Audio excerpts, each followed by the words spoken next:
Ladies and gentlemen, welcome to the Corruptional Podcast here on the 24th of January 2017. Yeah. Hello, everyone. A very exciting time. Hello. Of course. Happy Lunar New Year to all, and to all a merry year of the cocks. It's not the Lunar New Year yet, though, is it? Isn't that the 28th? 28th? Doesn't matter. We won't be. 29th. After podcast after. And then it's too late. Something along that lines. Yes, it's coming up to that. He's basing it on the Overwatch event. Yes, that is true. That truly is how in Overwatch, everyone. That's how I keep track of major May events of cultural so significance. Did you Yeah. see May's video? The voice actress posted a video, and it's her. You are such a mark for that game. Good lord. No, mark for May. You could put her in anything, May and I'd be mark. like, "Yo, I'm in." If there was a game, like, just make other series of her, but not like killing people, but just like solving. No, doing science. Yeah, solving puzzles sciencey, but then apologizing for it. Like, sorry. I'd be like, I'm in. I'll play. Yes. I'm sure you will. Facebook level games, Oh dear. You just want Farmville, but it's with May May doing Yeah, science stuff, and you have to Yeah, keep yeah. track of all of the beakers and Perfect spin-off. Tell me that wouldn't be fun. I mean, it would. I could tell you that it wouldn't be fun. Yeah. No, I don't no, think it'd be fun at all, actually. I would play the shit out of As it that. turns out. Thank you, Dungeon. That just sounds awful. Welcome back to the show, Mr. PyrionFlax, master of All right. Dota, player of Well, XCOM. Not master of Dota, not master of none. Hmm. I do play a lot of it, but yeah, I have been playing a lot of XCOM2 Long War 2, which is out and is fantastic. I've been playing that a lot. A lot. Like too much. Too Yeah, much. I've got a lot to say about that as well later in the show. We'll get into it on Long War, no doubt. It's long. I don't know how many hours I've put in so far. Don't think I've barely made any headway, actually. It's just taking Yeah, a while. that's the problem I'm having, but it is addictive, yeah. It is. There's no doubt about that. There's something about the misery and pain and risk that's Well, just I mean, keeps you coming I back. stream it, so my viewers particularly enjoy the misery and the pain and the agony. Oh, yes. And they really, I name the soldiers in my squads after people in chat, so they're very attached. Of course, they're very attached, and like when they do something amazing, they're very happy, and when I just get them killed, they're less than happy. But yeah, it's a thing. I do get very attached to certain soldiers, and then when I lose them, I just think, we lost. That's it. The game is over, because I can't imagine finishing a mission without this clutch person. So, and it seems to do that a lot. It does, yeah. The temptation to save scum is pretty high. Let me put it that way. I heard you were saves coming. That was the first thing I heard. I think it's fair to do that in your first playthrough of it, and then to give it a bit of a agree. shot with some Iron Man. I mean, especially I'm playing it on veteran, and I thought, I finished XCOM2 on veteran. I almost finished Long War 2 on veteran. I got to within a single shot of winning the mission, and we missed two 50-50 shots, and then they killed us, and that was the end. So I thought, well, you know what? I'm going to play it on veteran. I'm a veteran by now, damn it. But I wish I'd started on rookie, because holy hell, veteran is not fun. It's a little rough. I mean, I guess we should get right into it on that one then, since we're already kind of there. Go for it. I mean, I've been wanting to talk about this damn thing for weeks. I had the preview build a couple of weeks ago, and we couldn't say a damn thing about it, which That's was right. You kept alluding to it. Yes. Like, oh well, I guess we got to move on. Yeah, it was actually really annoying. I try and avoid playing a lot of those games that are under embargo before a podcast, because I'll just want to talk about it and I won't be able to, and that like torture. That actually pisses me off a lot. It's like, the game that I've been playing the most this week is one I can't say anything about. That's really irritating. But of course, it is finally out. We're referring to the Long War 2, which is a mod for XCOM 2. The original Long War is considered by a lot of people to be like the mod you should install for XCOM, and it's the one that's kept people playing it for a long time. It really expands the game, makes it a lot longer, makes it a lot harder, adds more technology, adds more options. Long War 2 is even more of that, but for XCOM 2. And in terms of the amount of new content, new mechanics, new stuff it puts in the game, it might as well be a full expansion. Except it's free and officially endorsed by Firaxis and made by the Long War Studio guys, who have been working on official mods for the game for the last year or so. And all of those are really good as well. Things like the leader packs, the new they're now alien called pack. Pavonis Studios. They are. They have been renamed to Pavonis. They've got their own game coming out. And I thought this was interesting because apparently their new game that they're coming out with don't shoot me, Pavonus, if I'm wrong about this, but what I heard about it was that it's going to be kind of a broader management thing about a solar system and managing resources and stuff. And I feel like that's a huge part of Long War 2, which I didn't see before in XCOM 2. Even with the Long War mod, it seemed to be more about you just try to get through the missions. You know they're going to escalate, and you sort of manage your squad, but you don't have 3 full squads of leveled up dudes, which is what you need for Long War 2. You need 3. Some people are saying even 4, so that you can just continually do missions, because it is brutal. You run out of resources all the time, and some of the missions, holy hell, they're a little bit over the top, I'd say. Some of the ones I bumped into, there was one where you have to defend a cache or your supplies from the aliens, and there's another one where you have to try and raid their lines. And in both those cases, I had no idea how many bad guys I was going to be up against, and it was insane. It was insane. It's a little bonkers, there's no doubt. It is a tricky mod, to say the least. For some reason, our video's not working. What the hell? I tested all this before the show. Now it's broken. That's lovely. Okay, I'll try to figure out what the hell happened a little bit later. But yeah, you could just put Jesse and I in there, and we'll just nah. Yeah, you just sort of flail your arms and then fall over dead about 5 seconds in, and that would be my experience of Long War 2, I think, actually. Oh wait, are you the alien or am I the aliens win? Ooh, I'm a monster. Ooh. That's pretty accurate, actually. Yeah, I think that you've actually informed people more about Long War 2 in 5 seconds than I could in 5 hours. We both went to theater school, so have I can tell. XCOM 2 ever? That's the only question I've got as a result of that. Does watching TB play it count? Yeah, I was gonna say I've watched TB play it quite a bit. Yeah. Does that count? Yeah, sure. Yeah, that's good enough. Yeah. Good. Then yes, I totally have played it. They've played it by proxy. Right. Huge fan. They're a fan of the Schadenfreude. I don't think they're a fan of anything else. They love the misery. You're right, though, Pyrion. They've very much increased the amount of management aspects that are involved in it. XCOM 2 didn't have a great deal of that going on. You were just sort of flying around in your stolen alien carrier as the Resistance, trying to liberate various areas of the map and doing all that kind of stuff. And that was great for what it was. I loved it. My game of the year last year. I've got no problem saying that. 100% agree with that, yeah. But this is, they fleshed that out a lot more. One of the key mechanics now being that in order to take on a mission, in most circumstances, not all, but in most, you have to infiltrate the site with a squad of dudes first. Yep. So you pick your squad, the Resistance tells you about something that's going on nearby, and you got to pick your squad, send them out, and they've got to infiltrate. They only have a certain amount of time to do it, which means that some of these missions are either very difficult or basically impossible if they say, oh, you've got a day to infiltrate, while our squad's going to take 4 days to infiltrate. It's like, well, if you send that squad, then they're barely gonna have got started by the time that you have to choose to start the mission or abort. And often I think for some of those, I thought you could spend intel to bump it up by 75%. So if you're on 25%, 75% of your existing. So I did that, and I was like, why is it still at 17%? It's 75% of however much in infiltration you've already got. So if you spend that intel, bear in mind, it's not 75% base infiltration, 75% of whatever miserable level of infiltration you've got. Yep. So yeah, we bumped into a pretty shitty mission doing that, I'll tell you what. But I think that the management of how many guys you have on supply, how many guys you have on intel, because now you're going to manage what the people in those Advent sites, the Havens are doing. So you decide, all right, you hide, you go and recruit some more dudes to help us, you get some supplies, and there's no feedback at the moment because people are still figuring out what's optimal and what works and what doesn't. What does this actually lead to in the raw numbers? So it is quite a bit sort of a black box at the moment for me anyway. And I do think that maybe a little bit more feedback about what effect is this having and how many more supplies are we talking here and how much is this going to increase? And when it says Advent Strength 6, is that really, really high or is that like average? I mean, that's true. There's definitely some of the mechanics are deliberately obfuscated. Some of them are just not that well explained. Some of them are done so on purpose because you're supposed to discover it. For instance, you might want to know exactly why you're losing 90% of your supplies at the end of the month. There's a good reason for that. There's a very good reason for that. I'm not going to tell you what it is because it's actually a story spoiler. But yeah. Google it, folks. Google it or it's a restart. Google it. There's a reason. There's definitely a reason.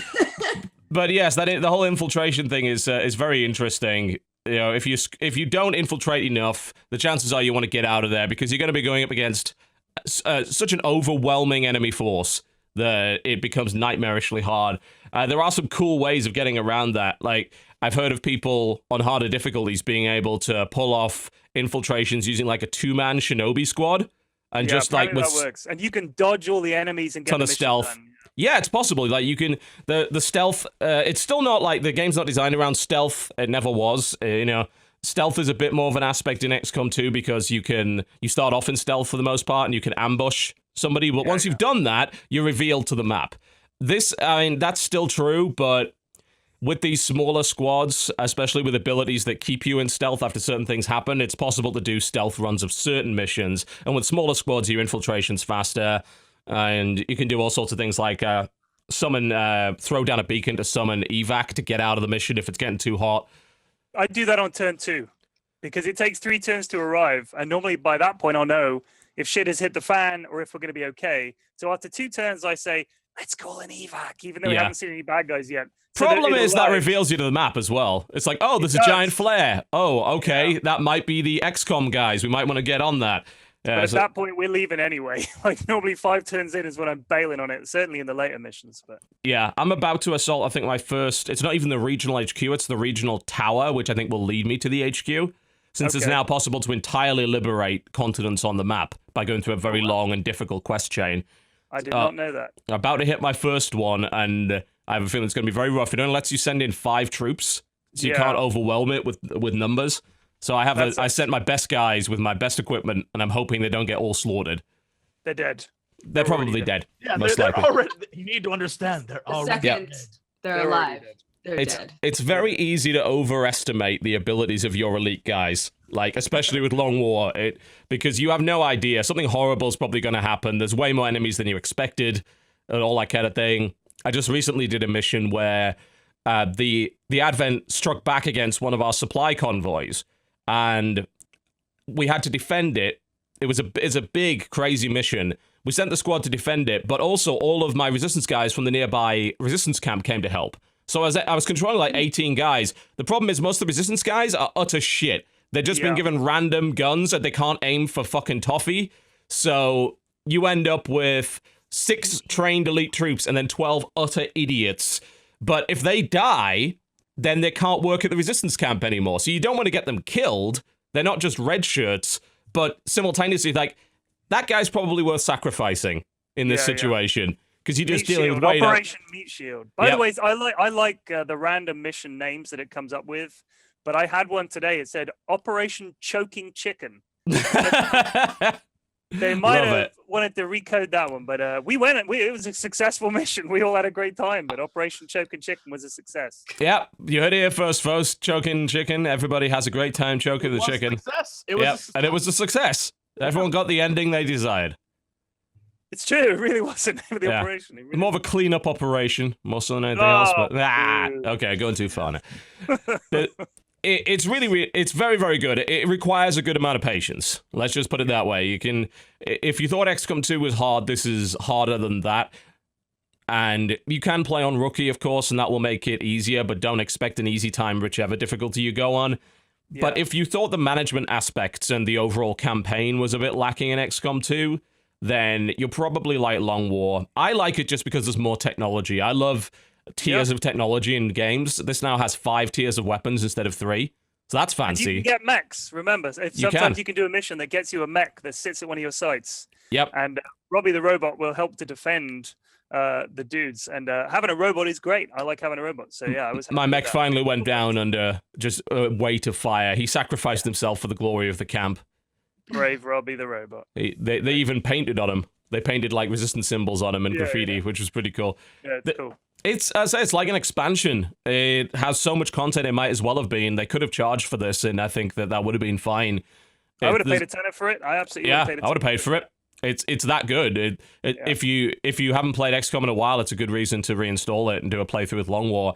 The only thing I will say about it, outside of, there's probably some balance issues. I know you've run into situations where the timer for missions has been so ridiculously tight that I changed that in the INI files. Yes, you can 6 turns. Yeah, you can tweak it yourself. Yeah, because it was ridiculous. It was like, hey, you've got 6 turns left now that you've met the baddies, and you have to get through 4 pods and rescue these dudes. And oh yeah, the evac point is like way over there. So good luck. It can be silly. I don't think I've ever run into a mission that I thought was impossible because of that, but there's definitely been ones that's like, God damn, this is going to be tight. And if we get tied down with a squad before absolutely necessary, we're probably not going to make it there. I've pulled some ridiculous shit to make it out at times. Yeah, like I feel like you shouldn't be doing that on mission 5. That's all I'm saying. Probably not. Yeah, that's a little excessive. There are definitely ways. I know apparently, and I haven't got really this training yet, but if you there's a lot of really powerful officer abilities you can get a little bit later that extend things like timers and stuff that are really important to get. Also, I should say, for anyone who's found that the maps are too big for the turn timer, you can either adjust the time or have a look at the mods you've got installed, because some of the mods include packs of extra big maps. Yes. And Long War 2 is not set up for extra big maps and doesn't adjust the timer according to the map size. So sometimes you'll get a map size where you think, what the flip am I meant to do? This is impossible. Like, even if ridiculous. we're sprinting for 12 turns, we're never going to get there. And that's assuming we'd have to stop and shoot. You should be able to cover this in no time. It's like, yeah, if I just run full length every time, like with footballers, and just ignore the mission, all the aliens are going, come back. We're just like, we got to get to the fucking event. We're just running. That was like the first 5 or 6 missions before I restarted, and then I fixed it. Yeah. Anyway, there's been some great moments up to this point, and some terrible moments. Like, I accidentally blew up my own evacuation point. That was fun. I blew up a VIP with a rocket. It happens. It happens. It's Long War stuff. Yeah. I've pulled off some nonsense. So most of my squad got murdered on a mission, but I was determined to get my objective out. And I kept failing because, like, the chances of it happening were, so I was reloading. We eventually figured out a way to do it, whereby we sacrificed the person who had grabbed the data to get the data closer to the evacuation point. So the guy, it was like, there was 1 turn left. The guy gets pulled in by a Viper, the big snake-like alien. He's got the data. That pulls him right onto the evacuation point. And we pull off some shit that lets us in 1 turn kill the Viper, save him, and get out with the data. And it was just like, there was no other way to do it. It was like solving a puzzle. Do you have a video of that, or would you like Dodger and I to reenact that moment? There is video footage of it that I've been streaming quite a lot, but it probably looks something like that. Yes. Snake aliens. I imagine it did. There's some crazy shit. XCOM always had those like war story moments. I think Long War's got even more of them. Please don't mock XCOM in our presence. So mock it. Mock it. Don't mock XCOM. XCOM is highly silly, and I'm okay with that. I'm gonna kill you. Yes. Shocking. That's a simulation of it. It is very good. Stupid. Oh, one thing I did have, one bug I did have is we started a mission and we spawned in fire, and 2 of my soldiers caught fire. A grenade alien shot a grenade that was also an incendiary grenade and set fire to 2 more of my guys. So they're just running around saying, I'm burning. But all the guys who set fire to were German. So they're running around screaming about being on fire in German. It's very confusing. I just reloaded. I didn't know what to do. Yeah. That's not a bug. That's a feature. That's XCOM, baby. That's how it's supposed to be. Yeah, it is a little silly. I think the one major problem I do have with it is how badly it runs. Like, I mean, XCOM 2 never ran all that well to begin with. Yeah. Now it's even worse because there's just more shit on the screen. I think that if it's raining, God help you. If it's raining, that's worse. But someone needs to go and do a pass on some of the effects in that game, because I've noticed, like, for instance, suppressing fire cuts the frame rate in half. Like, they could really just laser weapons. Oh god, yeah, because there's more particle effects and shit. They could go back in and like optimize that. I really think they could do with doing something like that, because it's getting a little bit silly. Like, it runs like crap. Thankfully, it's a turn-based game. It doesn't affect it too much. But you're like, really, this shouldn't be happening. This is quite silly. So hopefully they can fix that. You can run it with the DLC. I'd say it's a bit odd that. I mean, the DLC for XCOM 2 is okay. It's not amazing. The Long War 2 could have been the real DLC, because that's what's got enough content to justify it kind of being paid DLC. Yeah. Whereas the paid DLC probably should have been either cheaper or free. So it's a bit of a weird, like, switcheroo. I guess Long War 2 kind of makes up for that. I think it's an interesting lesson in how important having mods for your game and having good access and good support for mods is. Yeah. If you're a game maker out there and you're looking and you're thinking, nah, we don't really want mods in our game. It's going to change it. What is wrong with you? Like, just as an absolute poster boy for mods, XCOM2 is right up there. Absolutely. I mean, RimWorld is another one. Yep. There's a ton of games out there where it's just like, you know what? We're going to let people be creative here. I mean, fucking Minecraft, it's for God's amazing. sake. You know, Exactly, yeah, part of Minecraft, exactly. Minecraft's success is based on its mod support. Yeah. And, of course, you know, mods have created some of the most popular games of all time. Counter-Strike and Dota both were mods initially. Yep. Not having mod support for you, Absolutely. it's kicking yourself in the teeth. And I think that there's a couple of people have made arguments in favor of not having mods. You know, one of the reasons would be obviously it costs money to make a game moddable. Okay, I get that. Especially provide official development tools. Okay, I understand. But in long term, I think it makes you more money because you keep selling the game over a longer period of time. And Look at Skyrim. I mean, there's an example of a game yeah. that sells mainly because of mods, I think. Oh, yeah, there's a lot of games. If you can have another game mode for free, you just have to have the base game. Oh, this mod's popular, that mod's popular. Yeah, it's crazy. Yeah, Skyrim's still selling years and years after it came out because of mods. You know, there's currently 25,000 people currently right now playing Skyrim and another 14,000 playing the Skyrim Special Edition, for God's sake. XCOM 2 just doubled its concurrent player base based on the last month. Like, there's 15,000 people playing it right now. Before Long War came out, there was actually like 3,500 in December. So that's a huge leap.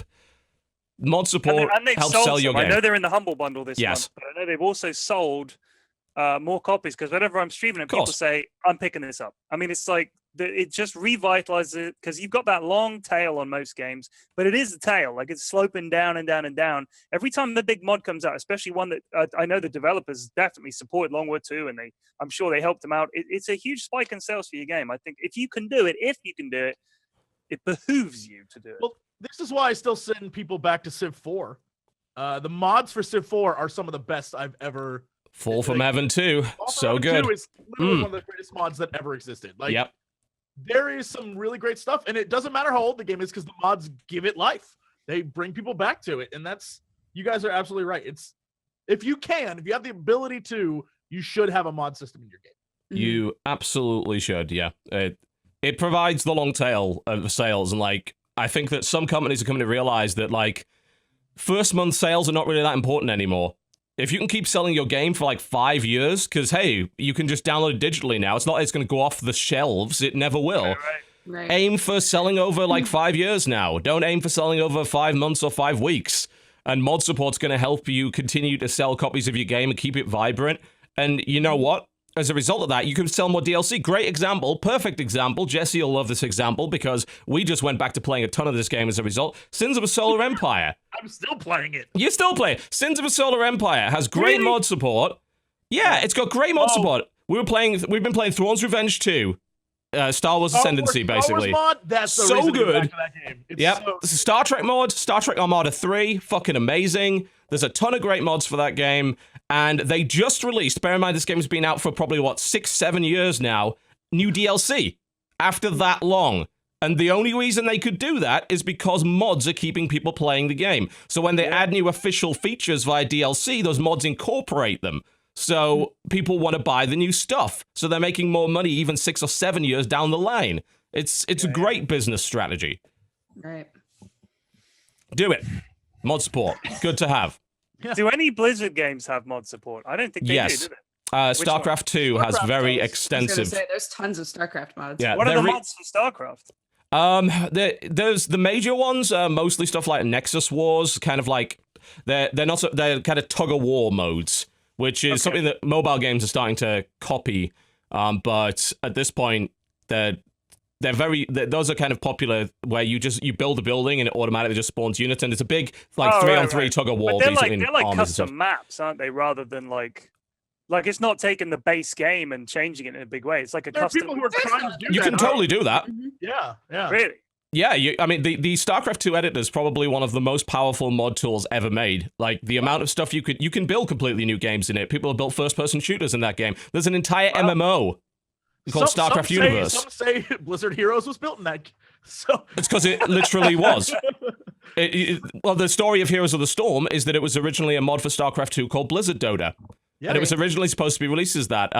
there's if you play Starjeweled, that it was announced along with Starjeweled, which is the StarCraft version of Bejeweled, where you do matching stuff and that gives you resources to spawn units. I remember Starjeweled. Right. It's still active. It's still very fun to play. They're all achievements in the game too. So yeah, there's a co-op mod called like Night of the Living Dead or whatever, which was officially done.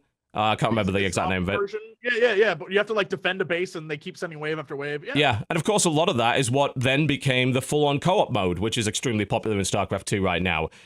So it does. The problem is the edit is very complicated, and I know this because I've actually tried with other people to build a mod before, and it's a very complex edit. It's got a lot of power, but it's hard to use, and like they may have like dropped the ball because years ago they were going to make a paid mod store for like premium games within their game to sell for like $1 or $2 each. Sounds familiar. I know Valve tried to do the same thing. With this was a lot better though. This was like fully curated. Basically, the whole point was that they'd only sell mods that they had fully tested themselves and were basically so good that they justified it, and it would be like a few dollars. This was announced back in 2010, but it never materialized. Probably because I was also thinking there's quite a lot of modability for World of Warcraft if you consider the custom UI mods. Yeah, totally. It's just that recent games that don't really, because if you release a mod, things under a free-to-play model generally don't have a lot of mod support. That's not universally true, but for the most part, you don't want to allow that because, like, oh, cool, I can have custom skins. Well, that means I'm not going to buy them then. Although that can still, I remember, I don't know if it's actually not allowed anymore under the user terms of service, but for Counter-Strike, something we'll be talking about a bit later on because of certain news about that. You could put your own skins in, but they'd only be viewable for you. Right. And I know that I remember skinning Counter-Strike weapons back in the day. Hell, I even did it myself. Everything about it was moddable, and then it's changed. Then the Fire Nation attacked, and that was well, the selling skins became a big thing, and that's just sort of the way that the business model has gone. But I remember doing my own skin modding. It was really easy. I'd put like a smiley face on my AK and thought I was the greatest hacker of all time. It's incredible stuff. But yeah, in terms of XCOM in particular, the mods for that game are excellent. They're totally worth having. Even if you just want to get mods for cosmetics, you can dress up your guys like Commander Shepard. There's a full customization pack for Mass Effect, which has got a bunch of Mass Effect items. From Mad Max, which is what I you can do that. Guys up as. All the women have the Furiosa, the makeup, and it's terrifying. Yeah, it's cool. It's becomes like the soldiers are so customizable in XCOM. It's become a bit like dress up. Like it's a dress up game. It's like the best one is that, have you noticed it? Depending on which random mods you have installed when you start a new game, it seems to randomize the outfits they start with. For some reason, all my guys start with a really tight pair of leather shorts, like ultra tight leather shorts, and I'm like, I'm okay with this, but at the same time, why is it always leather shorts? Standard issue. Get the shorts on. There are several. These are real tight. Yep. Several options for leather shorts and chaps and such. As soon as they put that DLC in, it's like, great, okay, we're gonna completely redo everybody's. I need to re-release the co-optional pack with all of the new stuff in it because it's a bit out of date. We can add you, Pyrion. We can get you in there as well. Sweet. How much do I get? We need a bald guy because now they've put a top hat in the game. I'm no longer bald, so we're gonna need to add you. Cover that base. Yes, you can fill that in. That's a key role within the squad. Yeah, your head's like a walking flashbang. It's perfect. Thank you.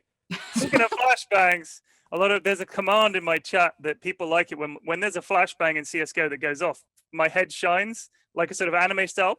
Like that, just the reflection from the screen of the white. I love it. Shines off my head. It's like blinds alien troops. The dots of white, like like that. Awesome. Mechanized infantry shuts down due to overload in their sensory perception. It's perfect. I don't shine it. It just comes this way. Honestly. I know exactly what you mean. I've been a nightmare for makeup artists at tournaments for years. Like, oh god, how are we going to get the shine off that? Yeah. To the point where they've just let me wear a baseball cap with my suit just because it's easier. It's just easier that way. It's normally obviously the women have to have a bit more makeup because they have more done and they have the hair and everything. And then it's like, right, now Pyrion. I'm like next in line, gonna take the longest, gets the trowel out, really starts getting it on there and buffing it up. Oh man.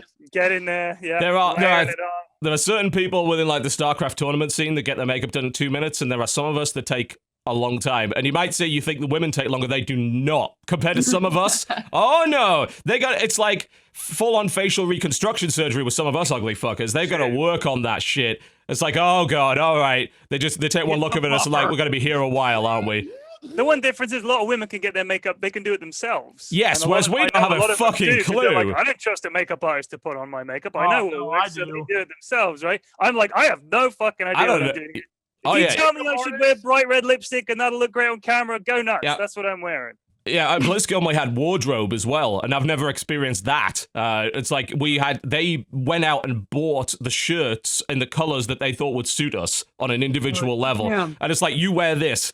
And they're like, do you have any objections? I'm like, I don't know anything about this. I will wear whatever you tell me to wear. It's as simple as that. You're the expert here. It's the same with makeup. You got to respect the makeup artist. I just sit there and whatever they want to put on my face, I'm going to just let them do it. That's how I am with makeup too. Clip that. Spoiler to everyone in chat, everyone really on the internet, all of your favorite YouTubers / personalities, they get makeup all the time. And yep. If you're ever on camera regularly.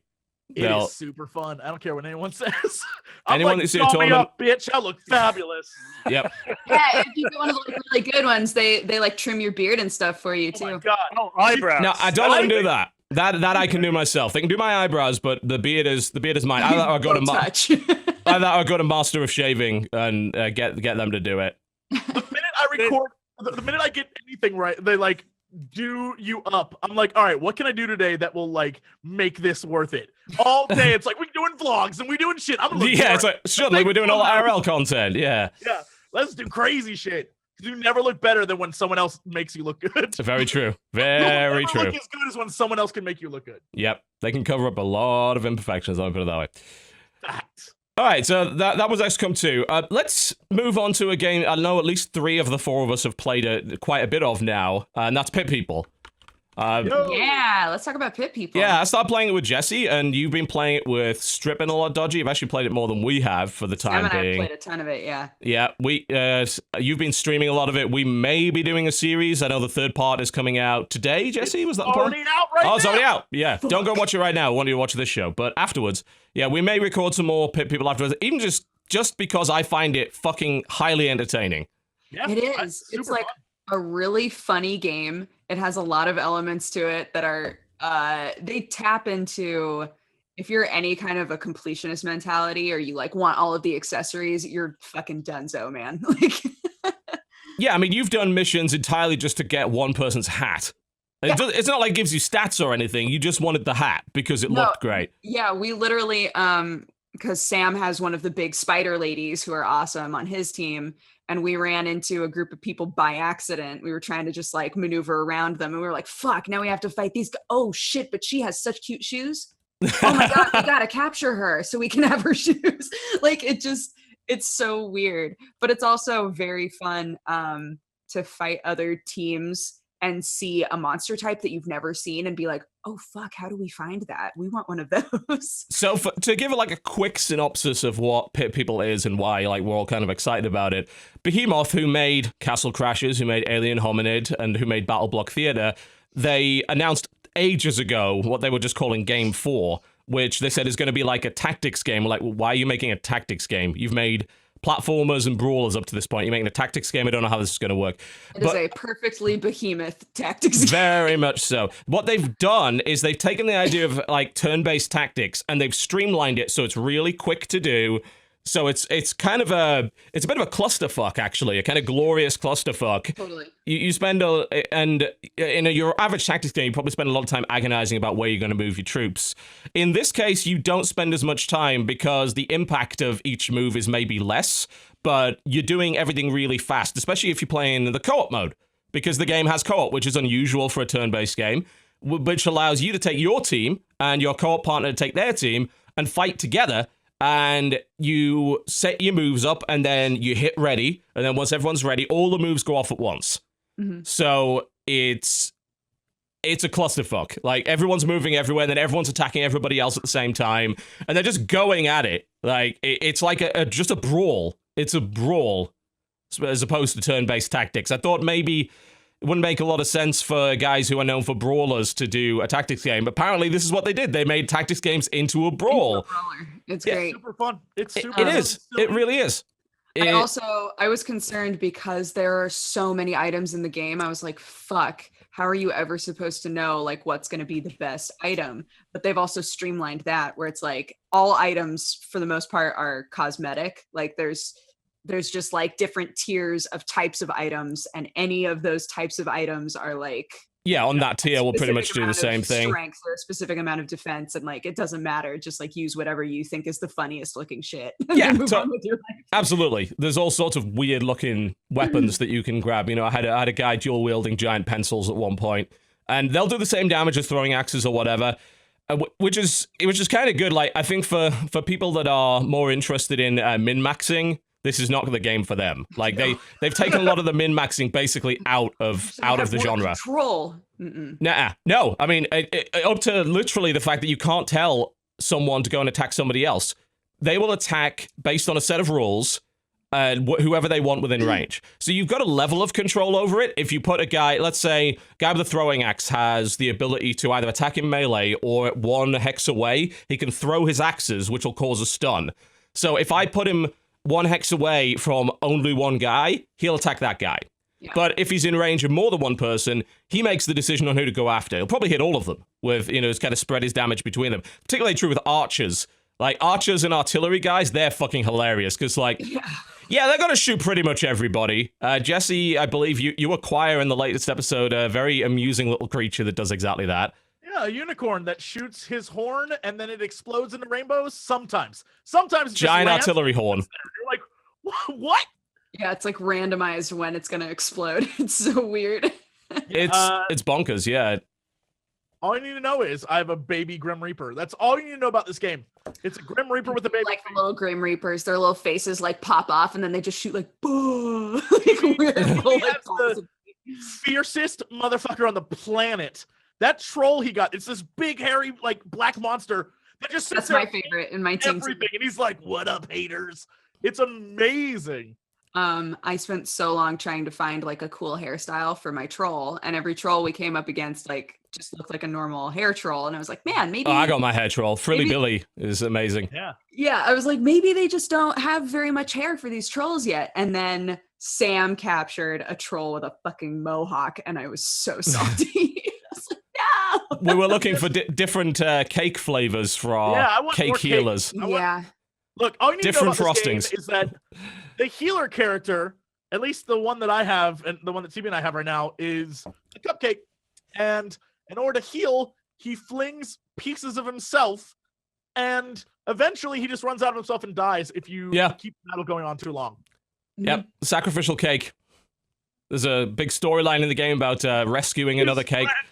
His friend Scrum, who is always getting into trouble, and he just wants to be left alone. Yeah, he doesn't even want us to save him. He just wants to like live his life.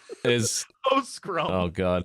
Yeah, it's such an interesting approach to tactics, where so many other tactics games, they rely on the complexity and they rely on the precision and the min-maxing and getting exactly the right skills and exactly the right setup and moving to exactly the right places. Like, it's the polar opposite of XCOM. Let's just put it that way.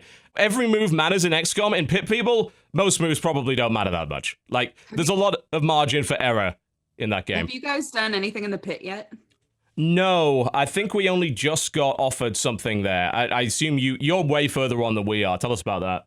Yeah, so in your town, you have like your barracks where you can swap people and items and all of that stuff. But there's also the pit. It's basically like a Coliseum style, just like if you would like to just fight things. It's a great way to level up characters if you have like a brand new character. But I honestly don't know what leveling up does in this game.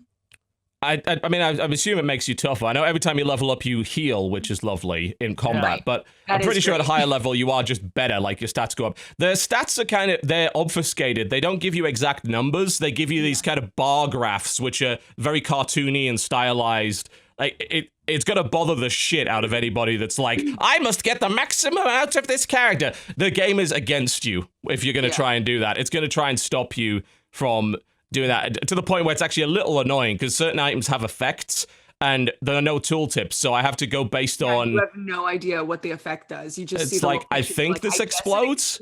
Yeah. Maybe. I think that they could do with resolving that, definitely. Making that a little bit more clear. I get what they're going for, because they really don't want you to obsess over that stuff, but there are levels of hiding information that get to the point of just being frustrating as opposed to being useful. But it's a game that's not about that stuff, though, right? No, it's not. About the silly characters and the weird abilities, and then the baseline tactics of like, okay, if I attack them from behind, I'll do a bit more. Like it's like baby's first tactics game. It's perfect. If you've never done tactics before, this is the shit. Very good introductory tactics game, especially because you could play co-op in that. So someone more experienced can kind of walk you through it. It's true. So the way that the pit works is when you go into it, you're given two options. You're either given 1v1 like PvP or co-op. So if me and Sam go into the pit, then we're able to like co-op against just a random huge group of dudes. And if you get through 3 waves of that, like 3 different full battles, then you get a bunch of rewards and treasure and stuff. We've realized that I thought what would be most intuitive is if you wanted to do PvP and you were already in co-op, you would be able to like go into the PvP area and it would just put you against each other. That did not happen. It kicked one person out of the game. Okay. The game is still in early access. I mean, it's very far along. It feels very finished, but there's a couple of things that are a little bizarre. Like we found out, for instance, you can't go into co-op until you've got through a few missions. Like that was very unintuitive for us initially. There's a space phone in your town that gives you access to co-op, but the first few missions you have to play solo. But then it even said when you joined, it was like, do you want to skip the first missions? And we were like, you can do that, yeah. Okay. So yeah, it's they need to work some of that out. But other than that, like the core base game is phenomenal. So it's so like half the time when we just go and try out a side quest, it winds up being so ridiculous. Like you can take a main quest before you leave town, but there are side quests everywhere, and almost every time you're like, what the fuck is happening in this side quest? I think we got one where it was like a leopard or something, and oh yeah, we had to rescue the leopard and take it to the leopard tamer. Oh yeah, and then he was like, I don't know what why this everybody is. thinks that I'm a leopard tamer. Yeah, it's like, no, attacks him, and you're like, we're pretty sure we killed him. We're pretty sure he's dead now because we gave him a leopard. I don't know. It's a very, very funny game. It's a great. I just like that one game has taken tactics in the other direction and just gone with. It gives me the same fun that I get from tactics games, but it's a lot more fast paced and it's a much bigger clusterfuck.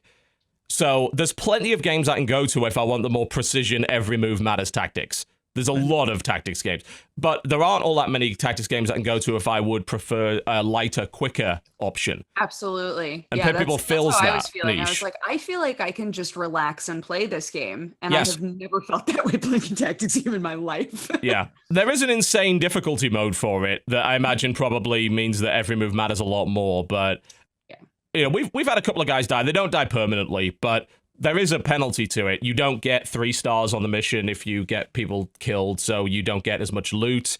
And once they're dead, you have to go back to your town in order to bring them back. And that means that any quest you're currently on will fail. So if you're taking a quest and then you lose some dudes on the way, it's like, well, we're going to go fail the quest because we need to go back to town and get our guys back.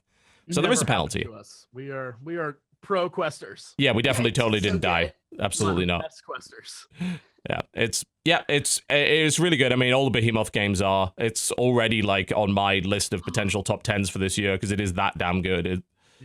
I have a tip that Sam and I just realized the last time we were playing. If you guys haven't realized this yet. Oh. So like you have a certain amount of space in your like buggy, right? Like each person has their buggy, and you can say like, I want 2 campfires and I want 3 cages, and then it has a certain number of slots left. Mm-hmm. Those slots are what fill up with treasure and things as you do quests. Oh, I did not know that. Okay. Yeah, so you can potentially, if you try to do too many quests, you can hit a point where the treasure just sits on the floor and you can't pick it up because your wagon's full. Okay, right, sure. So we thought, oh my god, we have to like go back into town and then like dispatch again. You don't have to. You have to just go near it. Drive next to town, and it like drops off all of your treasure. Yes. So I did notice that, and I wondered if it was just cosmetic feature, but no, as you said, it is actually a gameplay feature. Yeah. Mm-hmm. So keep that in mind. Probably designed for that. Yeah. It's, as I say, it's still in early access, but most of the stuff is there. It's got online PvP. It has online co-op. It's got local co-op as well. When we played it back at PAX, we used these crazy controllers and did it locally, and that was a lot of fun. You get to pull this giant lever to end your turn, which was really enjoyable. I hope they at least do a limited run of those controllers, even though they're probably useless for every other game ever.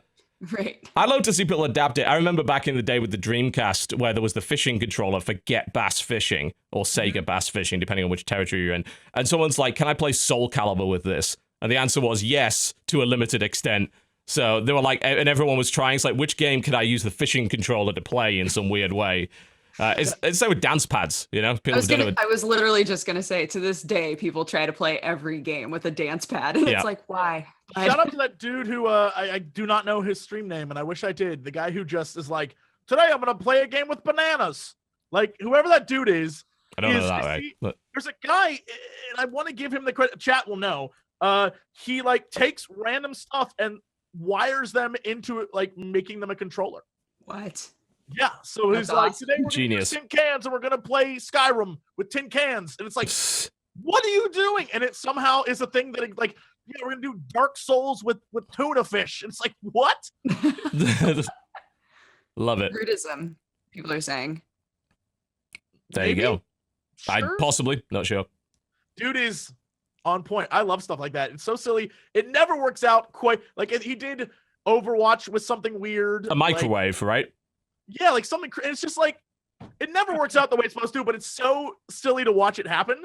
It's like what's her face who makes robots on YouTube?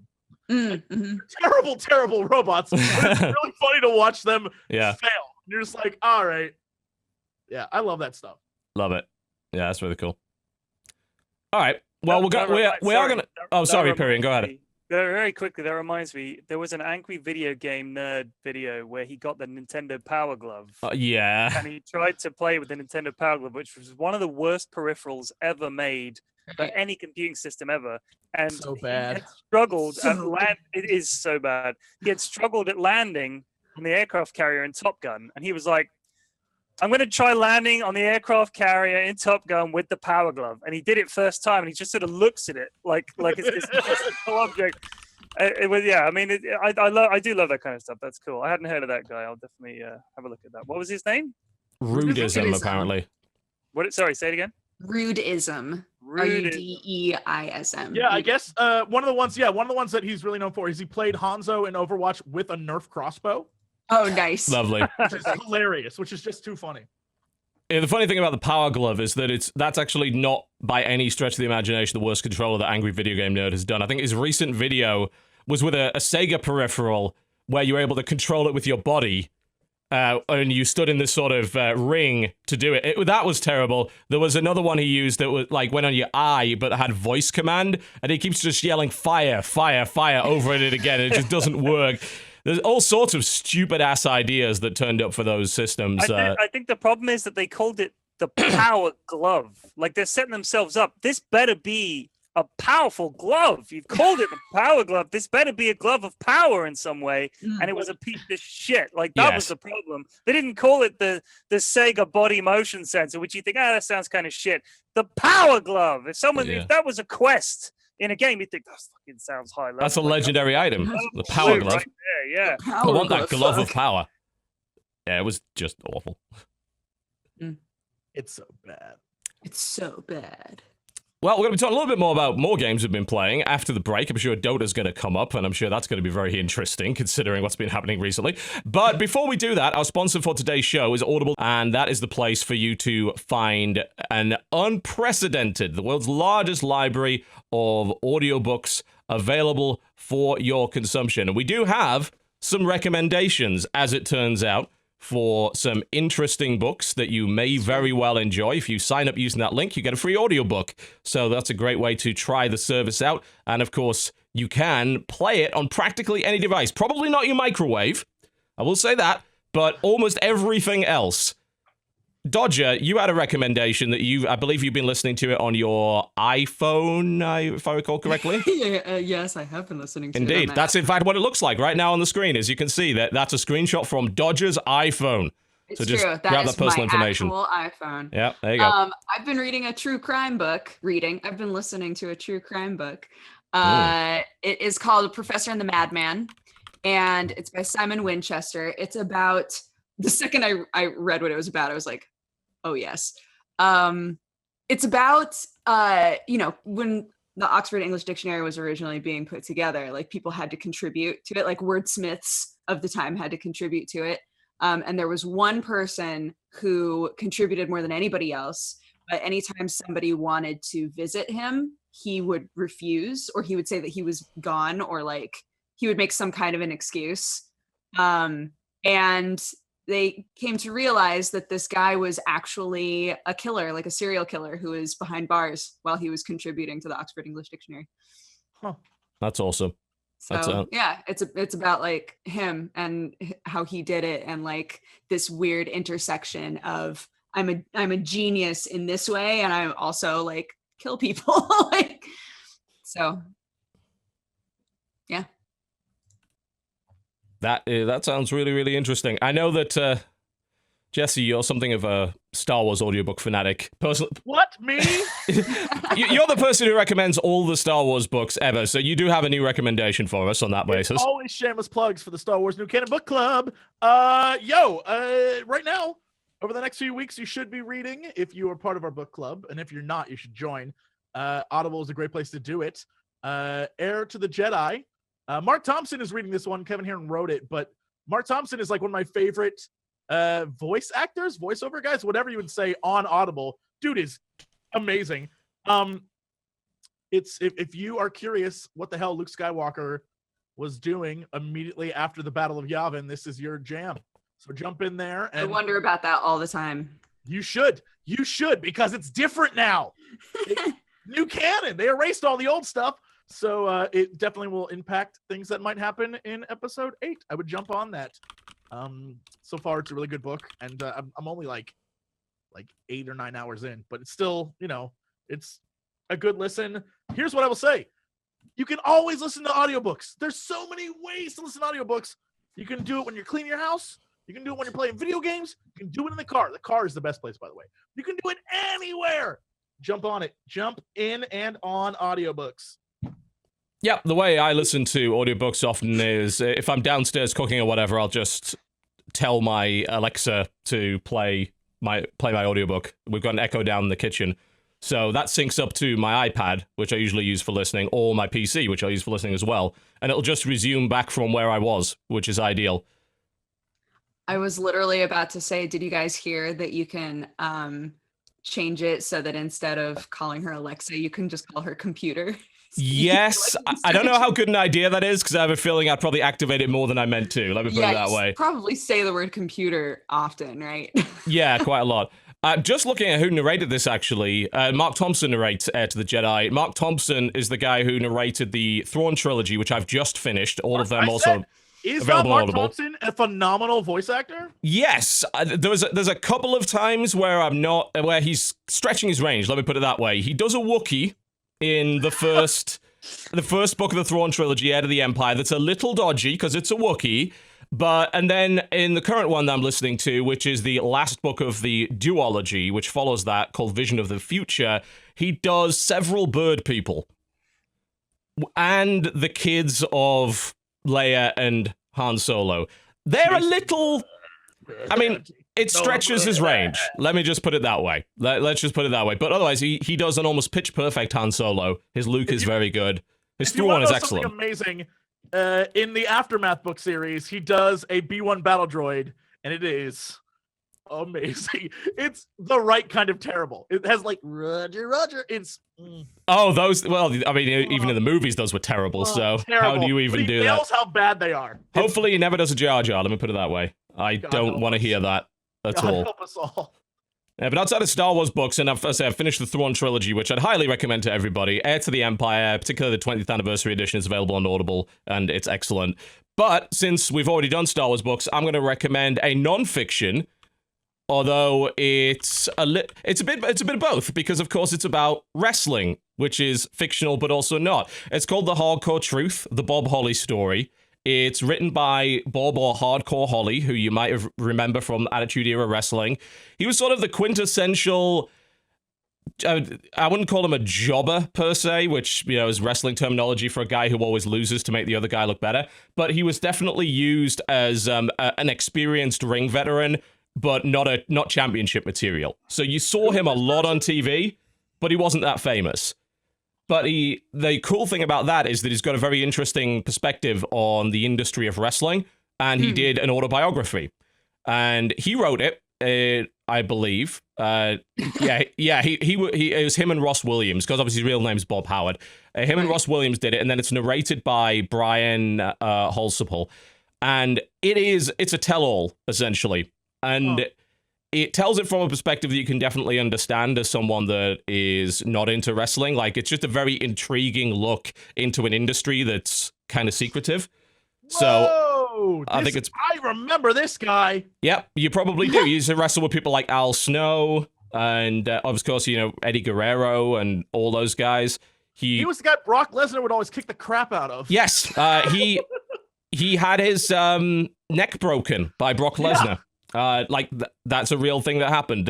He feuded with Brock Lesnar. I mean, he feuded with a lot of people, but that was the interesting thing. Like, he was always a very well-respected guy, but he was never, like, made champion. I think he won, like, the tag team titles at one point, but he was never, like, one of the big famous guys. And that's what makes it great, because he doesn't give a damn about making, saying, oh, WWE's amazing or whatever. Like, it's all very honest. He spends a lot of time shitting on Triple H. He talks about Stone Cold Steve Austin, talks about The Rock. He talks a lot about Vince McMahon. And he's very, very open and honest about his opinions. And it's just fascinating as a result. Like, I listened to the whole thing start to finish, and I found it, I barely ever read or listen to biographies. That's not a thing that I do. But this one was really, really interesting to me. Like, not just from a wrestling perspective, from the perspective of just a person who spent 30 years putting his body through hell and never really getting the recognition for it.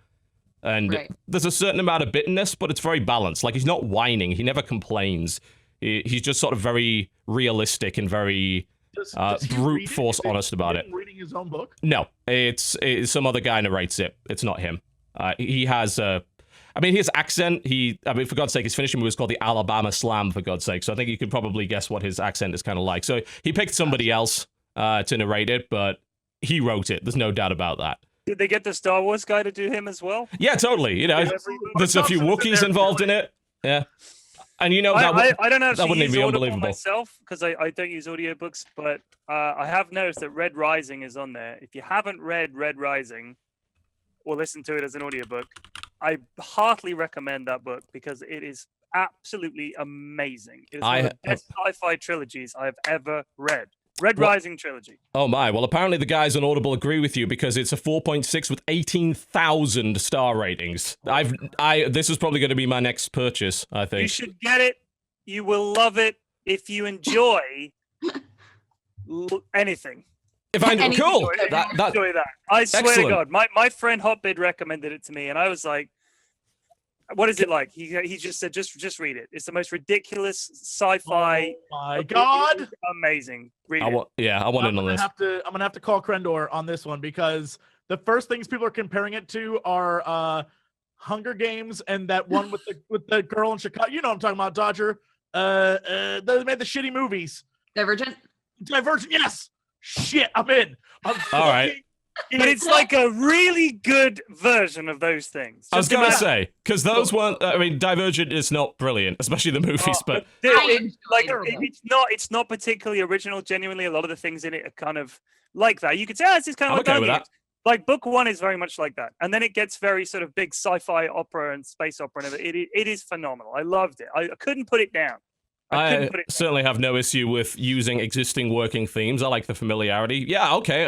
Once I'm done with my Star Wars binge, I think I'll have a look at this. This looks like it would be right up my alley. I've yet to speak to anyone that's read it that has said that was a piece of shit. Like, everyone's like, yeah, that was fucking great. Like, very, very unlikely. It's not high literature or anything. It's just awesome.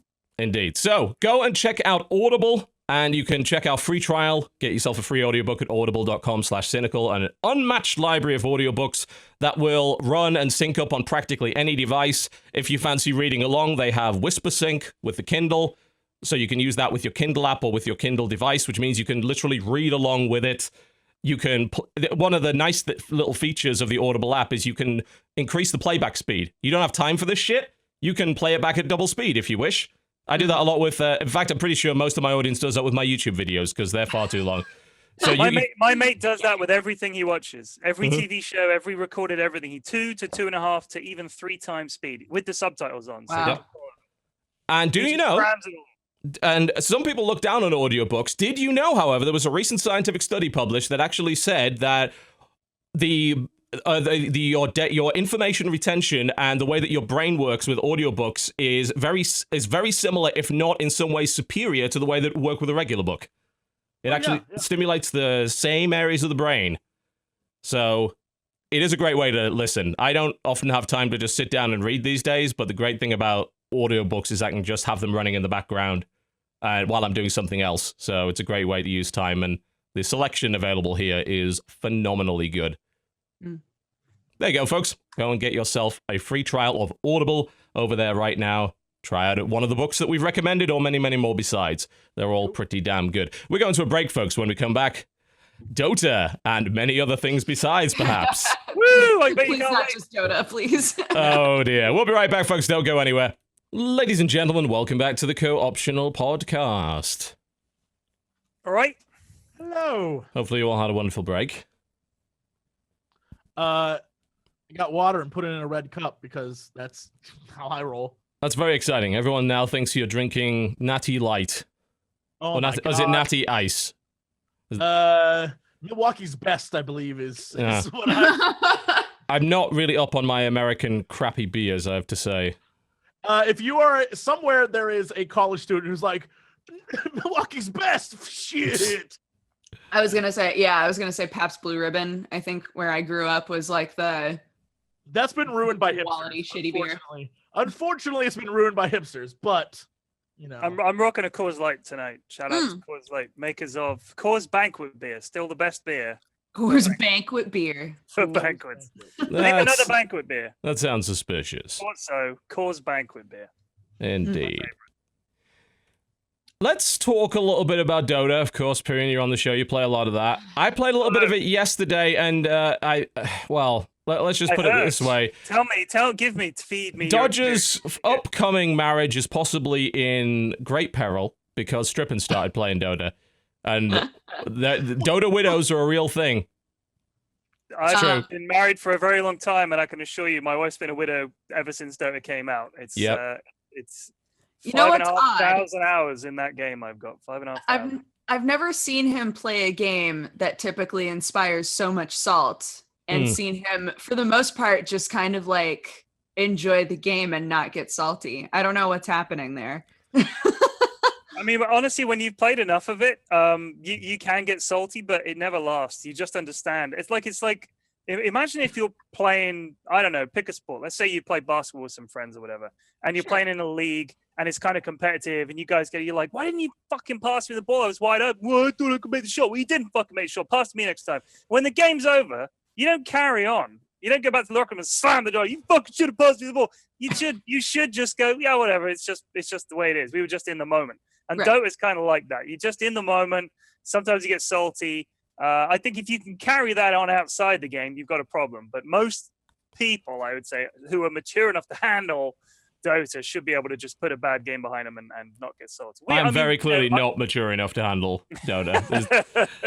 What happened? Well, What I mean, happened? you know, I don't really play the game anymore. I stopped playing sort of seriously probably about a year ago. I popped back in briefly when the 7.0 patch hit because the massive game changing. I was interested to see what happened. Had a few really bad games and stopped playing again. And Strip said in our Skype group yesterday, you know, is it a good idea to play Dota at this time? And he was about to go stream it solo, and I was like, you know what, I'll join you. And then Force was like, you know what, I'll join you as well, just so you don't have to deal with solo queue. So you guys 3-queued? We 3-queued, yeah. Was that a bad idea? Big mistake. Never play video games solo. What are you doing? If it's a multiplayer game where you have to work with a team and there's any kind of communication required, bail on it as fast as you can. I don't play Dota solo, CSGO solo, anything solo. And any game where you can just pretty much do your job and that's that. But any game where there's difficult coordination required and people are going to go, I can't believe you didn't do that. What are you fucking doing? Reported. Don't do it. I wouldn't do it. So yeah. But there's three. You said 3 queuing is a bad idea because there was 3 of us. Yeah, because then you bump into 2 randos and they're going to be awful people. Oh, okay. No doubt, and they're going to think the same about you. So did we get matched up against a fixed team? Like, how does that work exactly? Because there were 3 of us. I think it varies. I think it varies. Okay. I think if you're in a 5-stack, it prioritizes 5 stacks. But we bumped into lots of times. We bumped into stacks that are just like they're just like, are you a pre-made? We're like, yeah. They're like, oh. And one of them has got fed up with the others, and he's like, "GG finish" after like 10 minutes, and he's just given up. And one of the things you'll see people do is they sell all their items and just buy wards and put them everywhere. Yeah, I've seen that. Or buy like 6 pairs of boots or whatever. Right, minor level griefing, feeding you couriers, stuff like that. So that's the solo queue experience in a nutshell. Because some people feel that if after 10 minutes the game is obviously not won, the game is obviously lost. Like, that's it. We're never going to pull this back. There's the way definitely we play an element it of that. is we stick with it. I mean, we've won some ridiculous games that we should have lost, and equally we've lost some games we definitely should have won. But that's part of the fun. The game is alive until the very end, and that's the most exciting part of it. But 7.0, just to bring it back to your original point, is the biggest Dota patch there's ever been. It's fundamentally changed so much. Brought in a whole bunch of new stuff. I'm sure you covered it the other week, because I know you asked me the other week when the patch came out and I couldn't make it, but it was... Yeah, I looked at a few things, very, very surface level, kind of... It was more... I know when I did a video on it, it was more about... It was less about the specific changes and more about the idea that you can't... there were a lot of people around the time shouting about the game being ruined because it's now, like, more casual or whatever, or getting very hostile because an idea had been taken from another game. In the case of, like, the whole talent tree thing that they added, they're like, oh, they're taking something that's arguably from Heroes of the Storm, which, I mean, it's really not. I mean, obviously, talent trees go back to WoW, and then even further back than that, Right. But, and they had such hostility to Heroes of the Storm that they thought taking any idea from them was bad. It's like, no, great games are often built off ideas that are taken and adapted from other games, and the whole plus stats thing was a carryover from a very old game. If you're claiming that they stole something from Heroes of the Storm, it's like, who do you think Heroes of the Storm stole the whole concept of the game from? Like, give me a break. What do you say? They borrowed one thing? That's ridiculous. It is very silly. Go on, Jesse. You raised the thing. You should have pushed the raise hand button. Don't push that button on Zoom. Oh, God.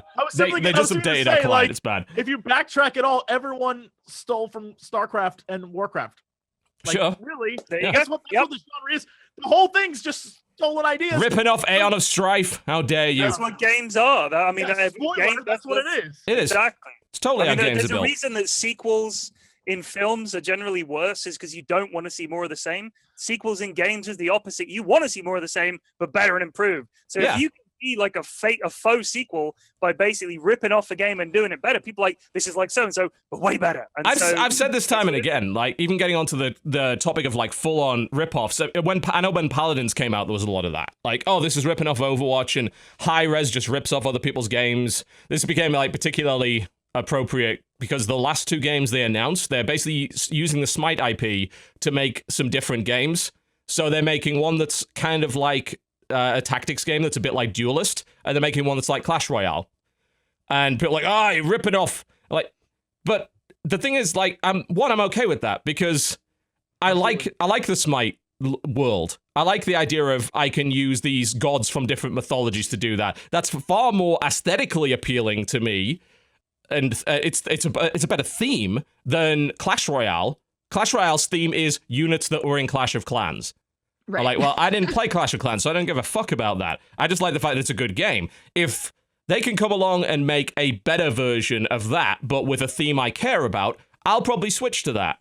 And honestly, it's the same with stuff like Paladins. I was like, you're ripping off Overwatch. Overwatch is by no means original under any circumstances. I don't think there's a single mechanic in that whole game that hasn't been borrowed or adapted from some other game.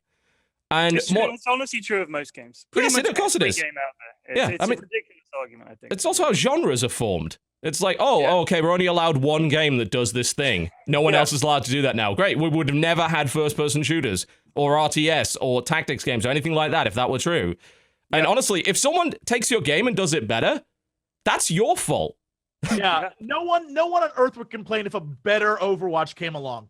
No. Yeah, who's going to say this is too much fun? Oh, this is... Well, they would complain because they have this loyalty, you know, and especially when you get invested in a game like that. Let's just say you start buying skins, you start leveling up, you become invested in that product and you become defensive of that product sometimes. But the same thing happened with Team Fortress 2 when Overwatch came along. You saw all those people putting like, yeah, look at it's Team Overwatch. Yeah.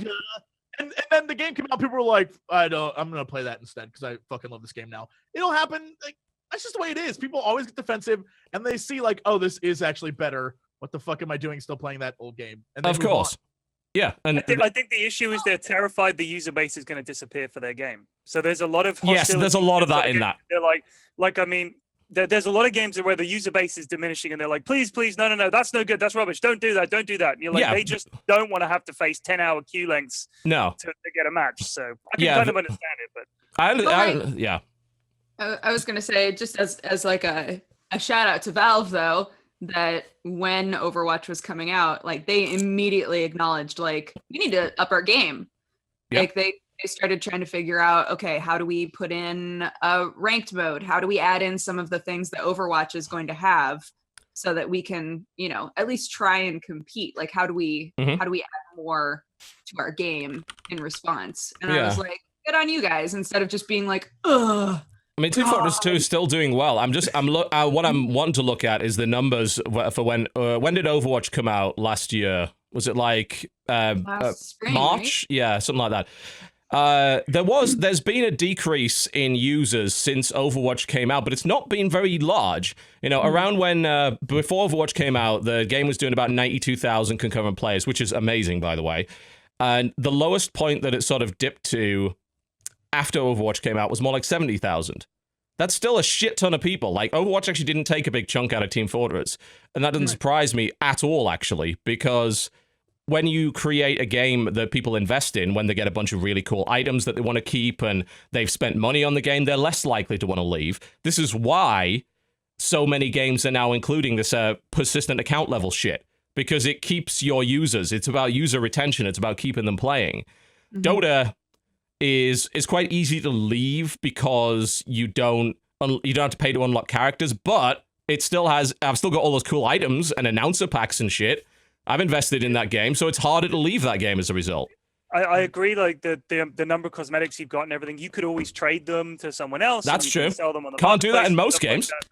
It's true. Like you can sell your items, most of them for real world money. So if you wanted, you could do it. But, and there are lots of competitors out there. I mean, I think with Overwatch, if you want that exact kind of easy to get into, you can just play a couple of rounds. You're not going to be there for an hour. You know, you can dip in and out, you can leave, and there's no real horrible penalty. I mean, I play CSGO a lot. And when it comes to CSGO, I think there's a similar, people are attached to accounts, but the problem with CSGO is that there's not enough attachment to your rank, because you can get your good rank and then just go make a smurf, and people do that. With Dota, because there's no ceiling cap, there's no, this is the highest rank, like Global Elite or whatever. That's not it. You can just keep adding 25 to your MMR and keep going up and up and up. And I think if you want to combat smurfing in CSGO, one of the ways to do that would be to get rid of the stupid little ranks that are just like a fixed picture. Just have a number like Dota does. And that way, that will encourage people who are very good to keep playing and trying to get that higher and higher MMR. That's just a point I wanted to. Yeah. Anyway, so back to just the gameplay of Dota in general. I'll recap our unpleasant experience yesterday, and then we can have... Let me tell me, what hero were you playing? A much better counterpoint from Pyrion, who plays a lot more than me. I played several. Let me put it this way. I had a very, very horrible experience with Doom, who evidently has been changed. Good at the moment. Yeah, he's not great. Yeah, I actually only picked him up because I got lucky. I got the very rare skin from the Warhammer chest for him, the so Khorne Demon Prince. Prince. Based on the cosmetics. Yes, which is the obvious way you should pick heroes. I actually mostly played heroes that I had Warhammer cosmetics for. I had I got the Squig Rider Disruptor. I mean, I like Disruptor anyway. I'm decent at him. He's a good hero. That was a fairly okay game. I had made a few stupid mistakes, but I got some good kills and all that kind of thing. My experience with Doom was miserable. I felt like I was doing no damage. I couldn't even tank. I was just useless in general. Where did you lane him? You didn't go jungle doom, did you? No. Okay. I was down. I was dire in the bottom lane, and I was dipping into the jungle to devour a creep and then coming back. Did you have a lane partner? I don't think so. No. Okay. A lot of the time, people run lanes as duos now, like 2-1-2 lanes. The old classic 3-1-1 is not as popular. I see a lot of pub games where it's 2-1-2 anyway. But yeah, Doom's not great at the moment. You never see him like ever. So. No, he just didn't. I was trying to figure out his role other than his ultimate, which is now is on a very high cooldown. So I just felt useless in a fight. I know they've reworked him and changed his abilities. I wasn't doing damage. I was just not being useful at all.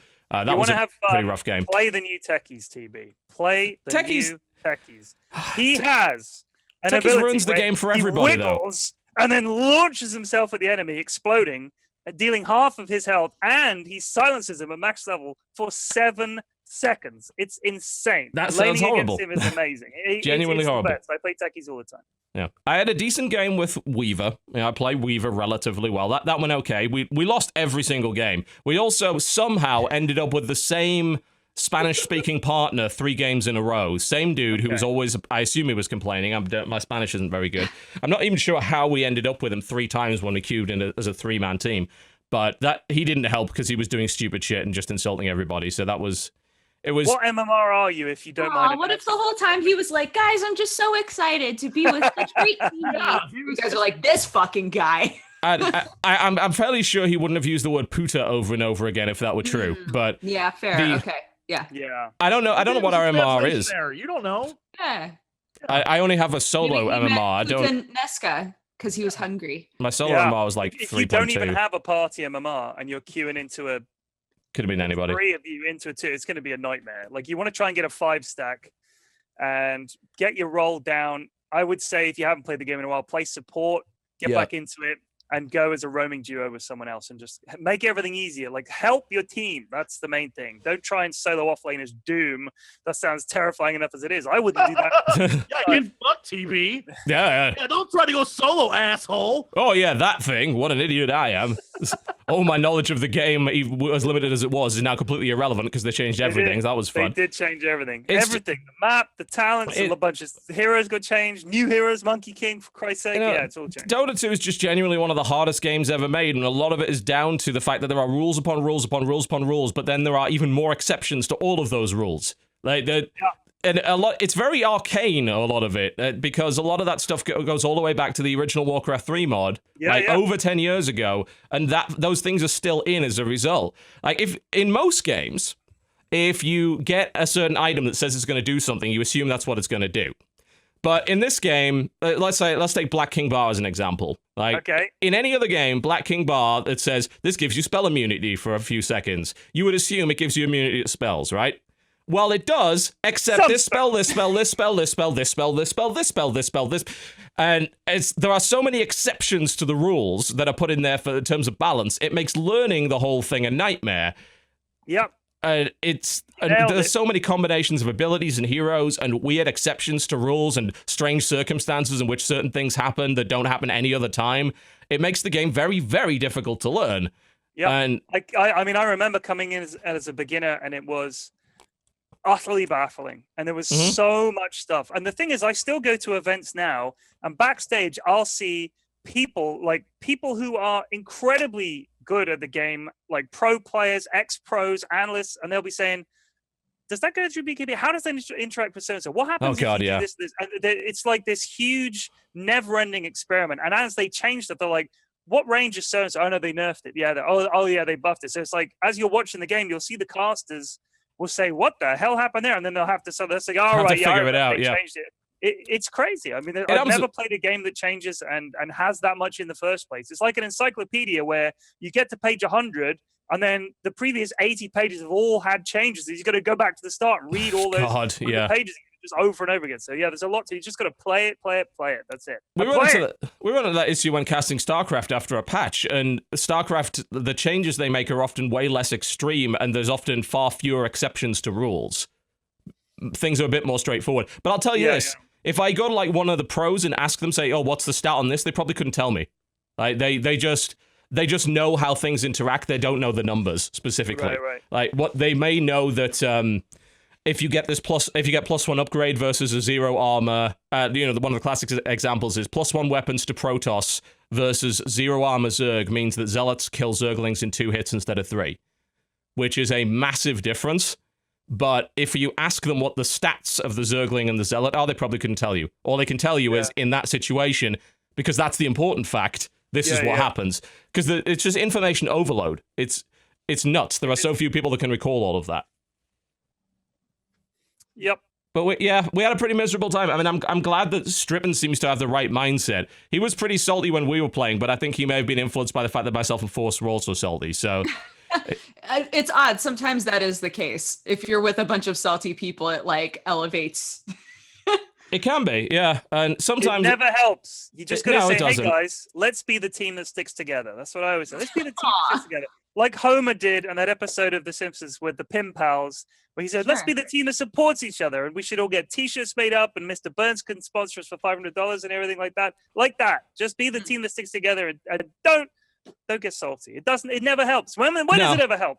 Name a time you go, you motherfucker, why didn't you do this? You should have done this, blah, blah. And they go, you're right, I'll do it again next time. No, no one's ever going to listen to that. Blah, blah, blah. It's like, hey, if you insult people, they'll totally come around to your point of view, right? No, it won't. It'll just make them defensive. That's what I thought. Well, I mean, considering what's been happening over the last few months, I don't blame you. But, yeah, I'll present some alternative facts here. One way or the other, it was definitely rough. I think, getting a 5-stack... you're right. If you have 5 people that you're friends with, even if a game goes badly, you can get small victories out of it. It's like, I lost, but we got that fucker, Right. But every game, you just learn something. You see something different. You learn a new interaction. You think of a new tactic. You try something else. So don't focus so much on, we've got to win this game, or this is a total waste of time. I mean, I've got like just under a 50% win rate. So half of the 5,500 hours I've played Dota, I've been losing for hours of my life. Losing, and sometimes horribly. But I still enjoy it, and you still learn something. You still get better, and you just learn which heroes you like, what roles you like, what you're good at, and just focus on that. Find a core of 5 to 10 heroes you play consistently. Know those heroes, because it's not about knowing the game. It's also about knowing that hero intimately. Yeah. Intimately, and that's the only way you can get ahead. That is true enough. I still think, for a lot of people, I think match length is becoming a bigger issue, probably as they get older and get less time on their hands, and they're willing to play more limited games that maybe don't give them the full sense of satisfaction that a really good game of Dota would, but they can get some of that in a much shorter period of time. People still ask, well, you're a kind of hardcore gamer. You work in PC games full time. Why do you still play mobile stuff? Because sometimes I've got 3 minutes and I want a little taste of something like that. And I know it's not as good. I'm well aware of that. I'm keenly aware of that. Force Arena's kind of filling that niche at the moment. It's not very good, but it's a 3-minute match with Star Wars characters in it, and I get a little bit of the Dota-like thing because I can control a hero directly and apply some of the principles that I've learned by playing all these games to something else. It's not as satisfying, but it's also 3 minutes versus 50, and I can do that anywhere and not have to sit down at my computer and commit to it. It's convenient. It's about fitting that around your lifestyle. So that's why some people play stuff like that. And it's also why it's good that there's a lot of different games in the genre, by the way. This is why when if you yell about Paladins or whatever, like copying Overwatch or whatever, and it's like, no, I want 20 different versions of Overwatch that are all slightly different so I can find the best one that suits my lifestyle or my particular situation the best. Maybe that's a good idea. I don't want to play by Overwatch's rules, but there's maybe some other game that changes that one aspect that I don't quite like so much. So it's good to have variety in the genre. It's good to have competition within the genre. Agreed. TB, can I ask you a question? You can try. What is your shirt a reference to? It's a WWE thing. I figured it. Most people can't see. It's actually also backwards on camera. Soft. It does.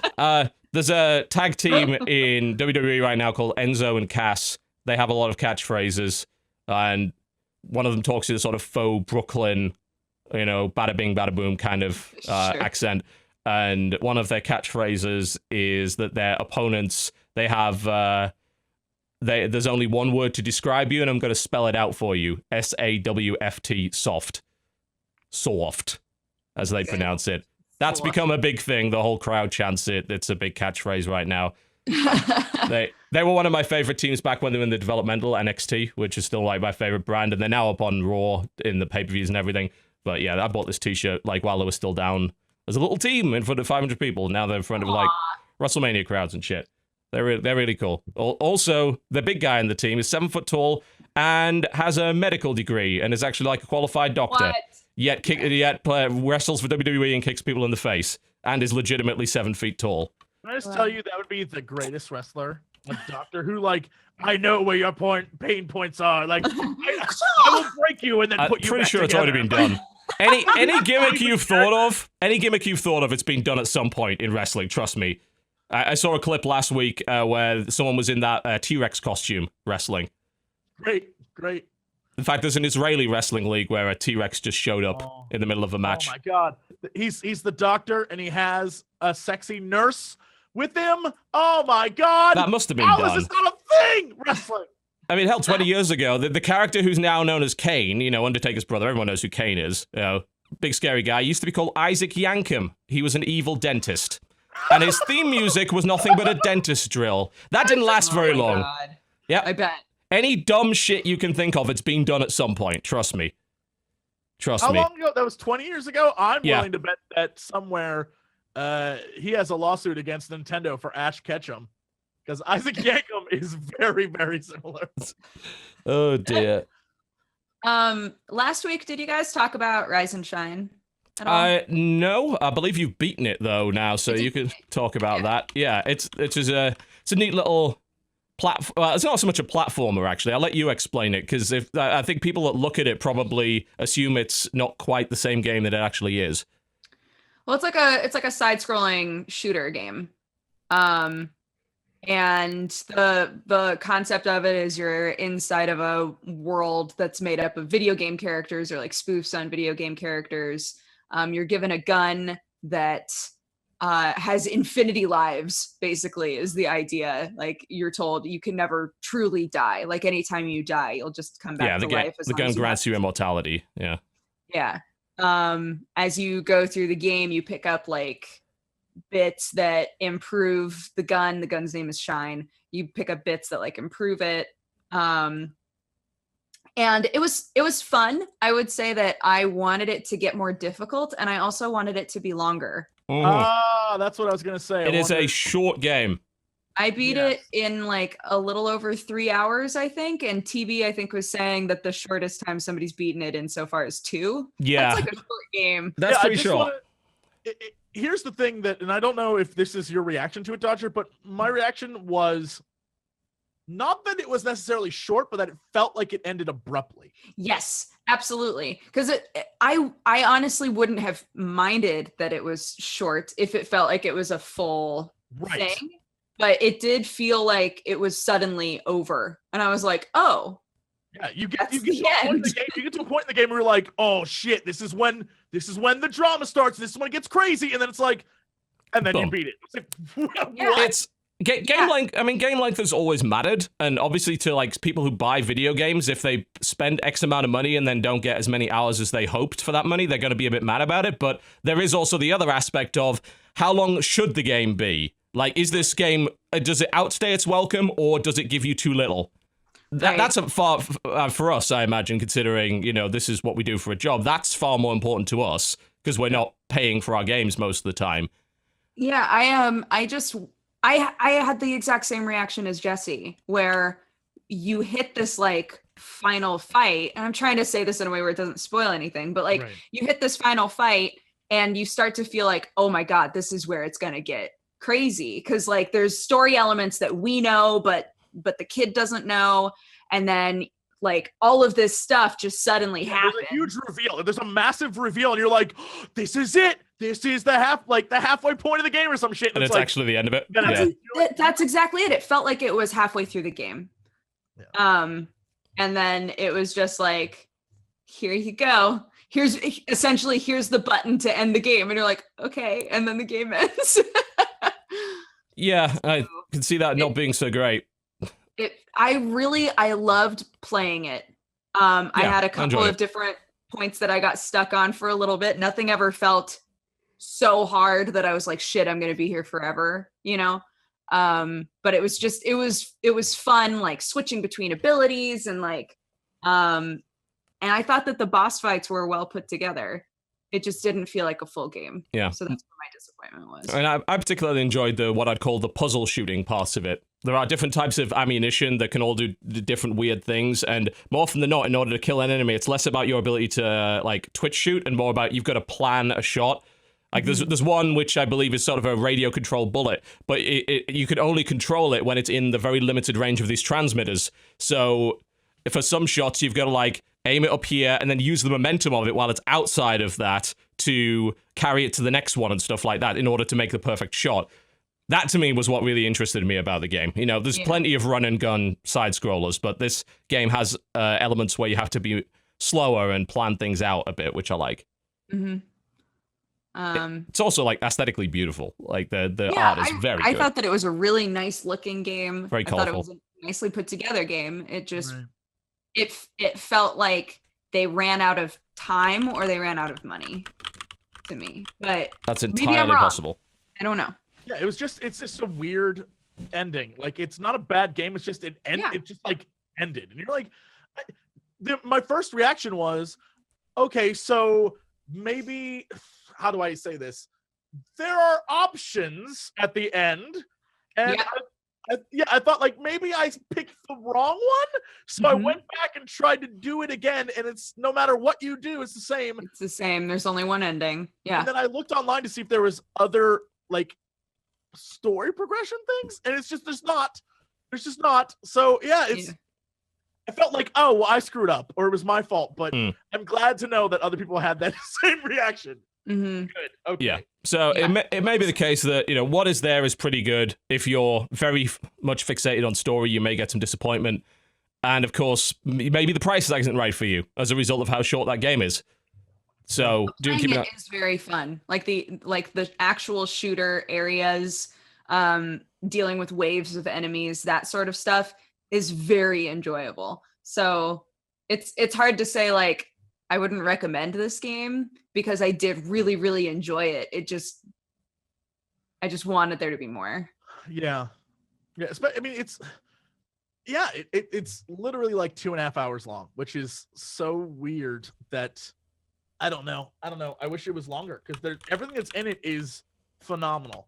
And I guess that's the hallmark of why it's enjoyable and why I'm mad that it ended the way it did, because I loved everything about what was happening. And it's just like, it's over now. It's like, what? Yeah. There's another game that came out, I think it was either yesterday or the day before, that may very well suffer from similar, although possibly not. I mean, I know it is quite short. The game where you play the bad guy. Nefarious, right? Yes. I want to play that really bad. So do I.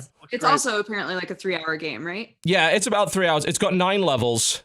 I know that because it you know, they tell you that straight up. And most people seem to finish in about 3 hours. I can see that being the case. I don't think most people are turning around and saying, well, that sucked because it was 3 hours. It probably wraps the story up fine. I haven't got to the end of it yet. But it's a fairly similar situation. It's another side-scroller that has a lot of video game referencey stuff in it. You play the video game bad guy. You start off by capturing the princess. Nice. And stuff happens. I don't want to spoil it because it's very funny, story-oriented stuff. And then you decide to go across the world trying to capture all of the other princesses to power your princess-powered death ray. Sure, why not? Makes sense. But each level you go into, each of these princesses is very different, and it also results in a very different boss fight. When they say you play the bad guy in the boss fights, they could have very easily just made it a regular boss fight, except you're playing you're playing someone who in the story is a bad guy. What they actually did, which is way fucking cooler, is each boss fight is designed around a classic, or something that's quite similar to a classic video game boss fight. You don't have the ability to leap around like a hero would, because that's not how bosses fight. Bosses are generally bigger. They have like a super death machine or something like that. And I'll give you an example. The first boss fight you do, you're in basically Robotnik's flying egg machine with the big ball on the chain from Green Hill Zone in Sonic 1. Was that the mole? I can't remember if it was Sonic 1 or 2 where that was the boss, but you get the idea. I think it was 1. I think it was 1. Yeah, well, in 2, in Emerald Hill, it was the driller machine, wasn't it? It was the mole miner machine. Yeah. So in order to beat the hero, does what heroes generally do. He jumps around the screen and tries to kill you. You swing that giant ball around and try and crush him with it, which is hilarious fun. And another boss fight I went into, they made it a JRPG boss fight. They made it turn-based, and it was like Final Fantasy. Boss fight wasn't particularly great. Like, they could have definitely expanded on that concept a bit more, but there's a lot of variety there, and it does feel like you're genuinely playing the boss instead of one who's just like, I'm the bad guy, but this is the same as a normal game.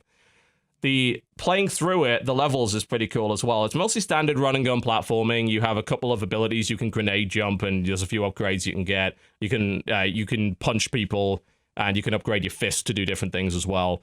But the interesting part of it is about halfway through the level, you grab the princess, and the princess gives you another unique mechanic, which the rest of the level relies upon you using. Oh, so, cool. The first princess lets you jump a bit higher because she has wings. The second princess that I grabbed turned my grenade launcher into one that left a trail of smoke, which could be used as a bridge, which was really neat. So the rest of the level relies on you using that as a mechanic to do the platforming. So to me, it was really cool because halfway through the level, it basically changed the rules on you. So it never really outstayed its welcome to me. And I'm not much of a platform fan, but so far, like 4 levels into it, each level has never really outstayed its welcome and has always had some interesting twist on it. And the writing's great. Writing's awesome. Music's good too. A lot of variety there. Cool. Definitely gonna check it out then. It's definitely a Dodger stream game. You'd appreciate it a lot. I was actually, yesterday when I was going to be doing my stream, it was between that and the game that I actually wound up playing. Which was Detention? Detention, yeah. Jesse, I think, played the beginning of it. Yeah. I did. Yeah, it was a Fan Friday. Detention, straight up, is if you're looking for the style of what it is, it's just like, it visually looks like Cat Lady. And it's a point-and-click horror game just like Cat Lady. So if that's like, if you're looking for stuff that is super disturbing and a little weird, but also this game is about like, I mean, how would you describe it? It's set in Taiwan during when it's like under military rule, while they're at war with China. So it's like a very restrictive, sort of suffocating atmosphere for all of these kids. It takes place in a school. And it's a horror game. You know, by the end of it, I was going, I don't think that I feel like that was a horror game. It was a very creepy game. Yeah, no, it's a horror game in the same way, like I said, that Cat Lady was, where it's not scary, but it's unsettling, I think is the right word. I kept waiting for it to turn into like a proper horror game where I was going to be like terrified all the time. And it never really happened. Those things in the hallways are pretty terrifying. I'm not a fan of that shit. The game like has, and again, not trying not to spoil anything. It took me like, I want to say like 4.5 hours to beat it. Cause I did a lot of like sitting there and not wanting to click stuff that I thought was going to give me a jump scare. You know, I spent lots of time just sort of, stalling. But the game definitely has 2 sections. It has the section that's like trying to be very much a like scary, sort of unsettling game, and then a section that's very story heavy. And I thought, as a person who really loves like point and click story games, I thought that the game overall was fascinating. Some of the people who were watching me were like, man, I really wish that the whole game had been like the first section, but I was kind of okay with it. It felt a little strange that there were some mechanics in the first section where they were like, okay, we're done with those, and now we're gonna like super focus on story now. But overall, I think because it's like a shorter game, I was fine with that because it has so many like weird trippy elements to it that it sort of makes up for it. I think I loved it though. Yeah. It's a game that I think I just love the genre of like bizarre, weird, scary point and clicks. Like for some reason, that's just a genre I can always get behind. Like Yeah, when I was playing it, somebody said, this seems like a creepier Rusty Lake. And I was like, oh my God, that actually makes it a lot easier for me to play because that's exactly what it is. It's like a Rusty Lake that's way more serious, that's way more like visceral and upsetting because it's like in real life, you know, sort of a situation. But like, yeah, I was going, oh, fuck, it totally is. It's just, you have these puzzles that aren't particularly hard, but they're engaging and they're intriguing because they all funnel into the story and like the imagery and yeah, it's great. It's weird to me that there are still adventure games out there that are like horror point and clicks or horror adventure games, because I remember a game came out, I think it was on the Amiga, this would have been in the 90s, called Dark Seed. Okay, oh, I remember that, yeah. Right, which was based on, a lot of the artwork was done by H.R. Giger. Oh, yeah. The guy who did Aliens and everything like that. Alien, I should say. And it was deeply creepy and weird, really weird. And I just, like, it just kind of, it was a big thing because it'd never really been anything quite like that before, like a genuinely scary, kind of hideous, creepy point and click, because most of them were like... comedy. You know, exactly. You know, there was stuff like Monkey Island and things like that. So it was there were like occasionally Day some. of the Tentacle and that kind of continued. And then they got into a whole, I want to say it was almost like kind of romantic novel style adventure games, which is kind of like, I don't know, they just felt kind of like they'd been written by a 14-year-old or something. They were kind of like very simple and basic. And then you also get stuff like this coming Princess along. Maker and all that shit. Yeah, and now it's like, okay, this is actually, now we're getting point and click adventures still. And I mean, I played this terrible game called Mobius about 2.5 years ago, which was a point and click adventure. I honestly, at that point, I still didn't know people even made point and click adventures. I just thought they died. I thought, who plays these anymore? You missed out on so many great games. I know, but I want the worse, the better. Mobius was terrible. And I want more that are terrible like that, but this sounds too good. There's one that just came out that is very similar to Dark Seed. Help me out here, gang. It's the exact. I think you played this too, Dodger. It's a point and click, and it has the exact same art style. And you're not thinking of Tormentum, are you? Which came out a couple of years ago. No, not Tormentum. Hold on, let me. Oh, maybe I am thinking of Tormentum. Yes, Tormentum. Possibly. Yeah, that came out a few years ago. This is very Tormentum looking. Yeah, there's just stuff like that, and of course, like if you go back, there was that subgenre of horror point and click, Phantasmagoria, Have No Mouth, I Must Scream, stuff like that. Have No Mouth and I Must Scream is a great game. To some extent, the Seventh Guest, although that's very cheesy.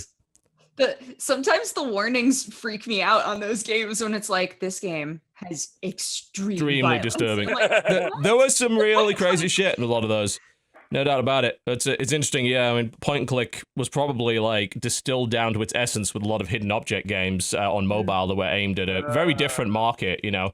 And there's still quite a few point and clicks that are made, no doubt. But yeah, they have been distilled away from their traditional essence in many ways. And stuff like Detention takes elements of that and throws it around and remixes it and creates a different experience.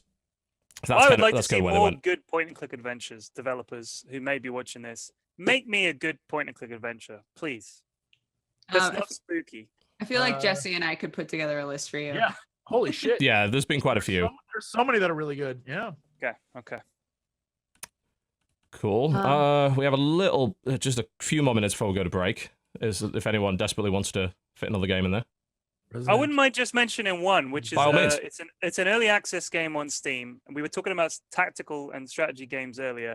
Battle Brothers, it's called. Okay. It is a one-man dev team, very simple sort of setup. It reminded me of Mount and Blade in that you have a mercenary band and you wander around a map. But the fighting is all hex-based, turn-based. And a lot of there's quite a bit of RNG in it, which is kind of annoying, but you basically equip your dudes, you do quests and stuff like that. It's quite basic at the moment, but Battle Brothers, I've been enjoying it a lot, and I do recommend that. Cool. Oh, yeah. I'll have a look at that. It's brutally hard. Your little dudes, when they get hit, they go, "Yah!" and they get like a broken nose and a bit of blood, and their armor gets all mashed up and stuff. Okay. I like the art style. It looks cool. It's cool. You can sick a dog on people in that game. Like, that's my kind of game. Fair enough. The dog goes and runs across the map. Like it's just a hex, just a fixed sprite, just runs across and bites their archers. Perfect. Good. I played a little of the Halo Wars 2 beta. Not too much of it. On PC, there's only one mode available. It's called Blitz, which is their sort of simple version. Some people have compared that to Clash Royale as well. It does have, like, some mechanics. Basically, you do the deck building thing and the unit upgrading thing that's in Clash Royale, which I fucking hate. But you have full RTS control over everything. So they made a full real-time strategy game, but there's no buildings. You just summon your units using the cards, and your energy builds up over time. You can run around the map and capture energy drops that will increase your energy regen rate. And the whole point is to get 200 points by capturing 2 of the 3 capture points and holding it. I think it could be decent. Like, it's a nice little sort of mid-ground between a game like Clash Royale and a full real-time strategy. I could see some people enjoying it. I mean, obviously, I'd prefer something more complex than that, I think, if I was playing on PC. But I can see the fun value of it. I imagine it's going to end up being a buy packs bullshit thing, which inside a full pay-for game is pretty damn suspect, if that's how it ends up going. It isn't in the beta. You can't buy packs in the beta yet, but if you can buy it in the full version, I may very well call bullshit on that. It's the same as, like, Ultimate Team in FIFA and stuff like that, where it's a full-price game, but you have a mode that's... I don't know if I'd go as far to say pay to win, but where you have to pay even more, which to me, for stuff that's not cosmetic, is not okay at all. That's not okay. So I don't know how they're going to go with that. Hopefully they just set it up so you can't buy the packs and you have to earn them through play, in which case that's okay, I suppose. What I prefer... Good luck with that. They probably won't. They'll probably charge for them, and that will be shit. It's a shame because the mode is a bit fun. It needs work on PC, though, because the key rebinding menu doesn't work at all, so I couldn't use control groups, and there was no attack move command, which meant controlling shit was really weird, and the AI was terrible, so they've got to definitely do some work on it, let me put it that way. I can certainly see the appeal of that mode, but it would not in any way surprise me if they turn it into a freemium cash cow, which in a full-price game is fucking bullshit.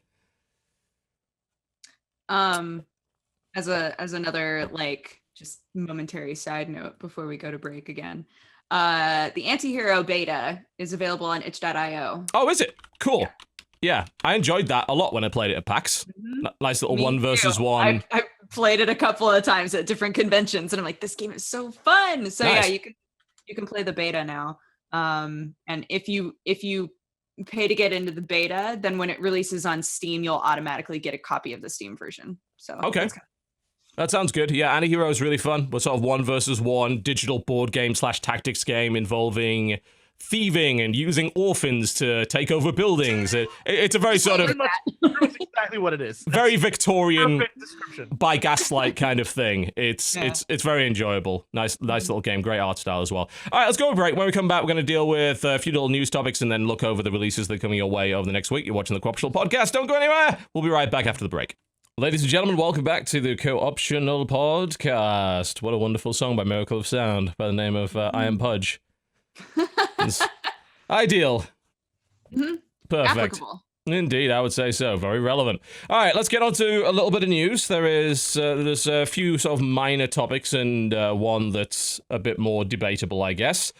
The first thing being that the Banner Saga 3 Kickstarter has been launched. So that's the third part of the Banner Saga trilogy. Let me just say, kickstart this shit because the first two are great. They are. Was number 2 kickstarted as well?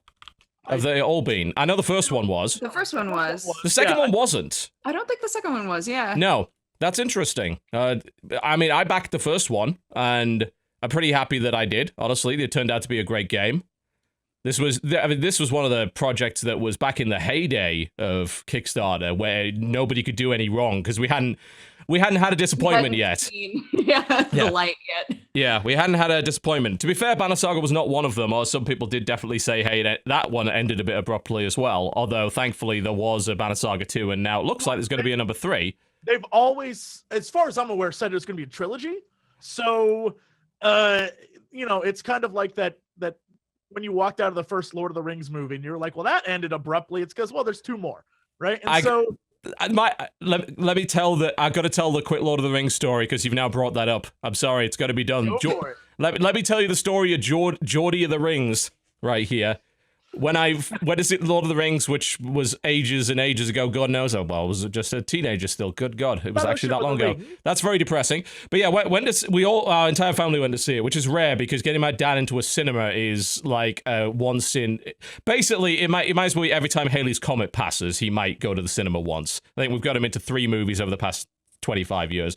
But one way or the other, he went to see that with us, and it was great. Of course, I'd read the trilogy and listened to the trilogy far before that, so we all knew what it was. But we're walking out of the cinema at the Metro Centre in Gateshead, the wonderful, wonderful place. Everyone in the UK knows about that. And I hear behind me, in this wonderful broad Geordie accent, this girl from Newcastle. I was like, it was good, but I thought I wanted to see him throw the ring in the fire. I was like, and I was just like, this is perfect. This is the best. That's the most Geordie thing could have ever said in this situation. I can't even be mad at you for that. That's great. I mean, there are a lot of people who I don't think even realized it was a series of books or collected. Possibly not. Yeah. Like I was in the theater to see the third one with my friend JP, and a girl next to us, the second one, and she just couldn't believe it. It's like she was just like, well, what happens now? Like similar kind of thing. They didn't understand that there was more because they end on such a bum note, those other 2 movies, and then the third one is when you finally get the payoff. But when I saw the first one, and I'm not going to spoiler alert this, you should know by now, when Gandalf dies, right? Dies. There was a girl next to me in tears. Like, she couldn't believe it. She was like, oh, I can't believe it. He was my favorite character. I want to lean over and wish say, I could be that person. He'll be back before you know it. And he's like, even better than ever. Just You'll chill. See him in the trailer. It'll be okay. She was like devastated. She's like, oh my God, they killed Gandalf. But that's so good. That's attached. You can't be attached. You've only known about him for a couple of hours. That's enviable. Meanwhile, poor Sean Bean dies moments later. She's like, hey. That's a wonderfully enviable position to be in. Like, if I could have gone into the Lord of the Rings blind like that, that would have been amazing. There are definitely times when I wish I didn't know this stuff. It was great. I mean, I thought it was a great show. Even now, I mean, I've tried getting my kids to watch it. They're a little too young, like 7 and 5, so they're still a little bit scared of the ring rates, which is fair enough. That's legit. And then also they're just kind of like, it's quite an epic tale. And when I'm like, all right, kids, settle in. We're here for the next 10 hours because it's baby girls all the way. They're just like, I've tried getting to watch the original Star Wars trilogy and they're sort of meh on it. But the new one, they love Force Awakens because it's a bit more modern and a bit flashy. But I've got to. I think you get into the age where Lord of the Rings is appropriate. I think for me, I think I read it when I was 8 or 9. Before that, I had The Hobbit read to me by my parents. I know that. And I had a graphic novel version of The Hobbit. And then obviously I eventually read the proper one. But yeah, I mean, it will scare them. I'll tell you what scared me. I heard the audio drama, the BBC audio drama, I think I was 10. That is fucking terrifying. It's unabridged, and the fucking, the Swamp of the Dead and the bit with Shelob, that's all absolutely terrifying. It's a scary bit, yeah. Yeah, very, very. I wouldn't listen to it again for years. Like, I viewed Lord of the Rings as just scary as fuck. Like, yeah, that's anyway. I don't know how we got into this, but back to Banner Saga. So, just to confirm, Banner Saga 2 was not put on Kickstarter. Now, one of the reasons they're giving for putting Banner Saga 3 on Kickstarter is that Banner Saga 2 it didn't sell very well and didn't really get a lot of attention. And that's a very interesting idea because rather than just being a way to get money, which is obviously Kickstarter's a good way to get money, it's also a way to get publicity. If you're a big Kickstarter success, that puts you in the mind of a lot of people.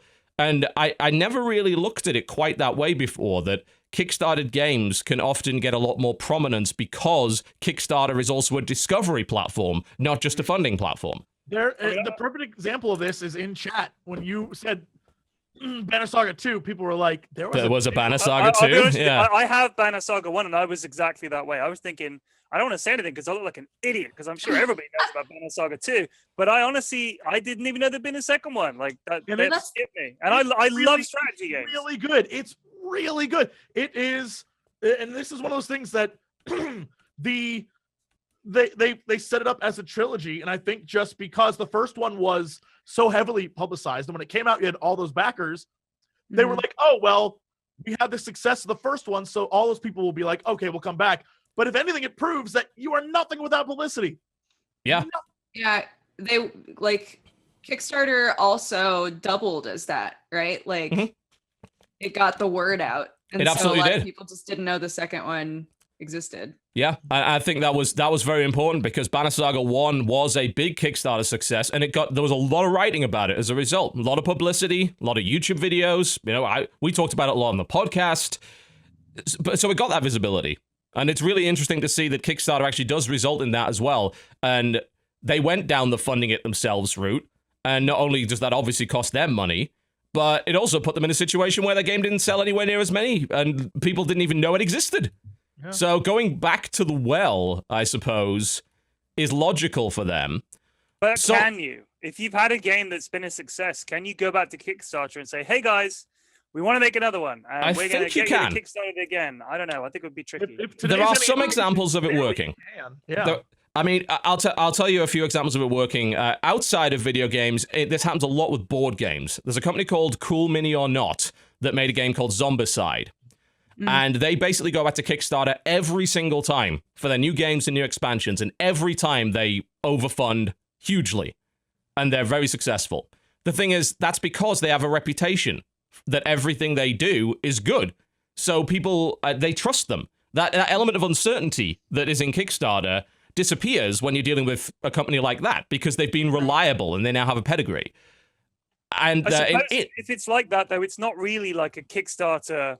It's more like a sort of pre-ordering system. Once you've had a success, it becomes more like a commitment and a pre-order with the combined sort of PR you get from a Kickstarter campaign. Totally.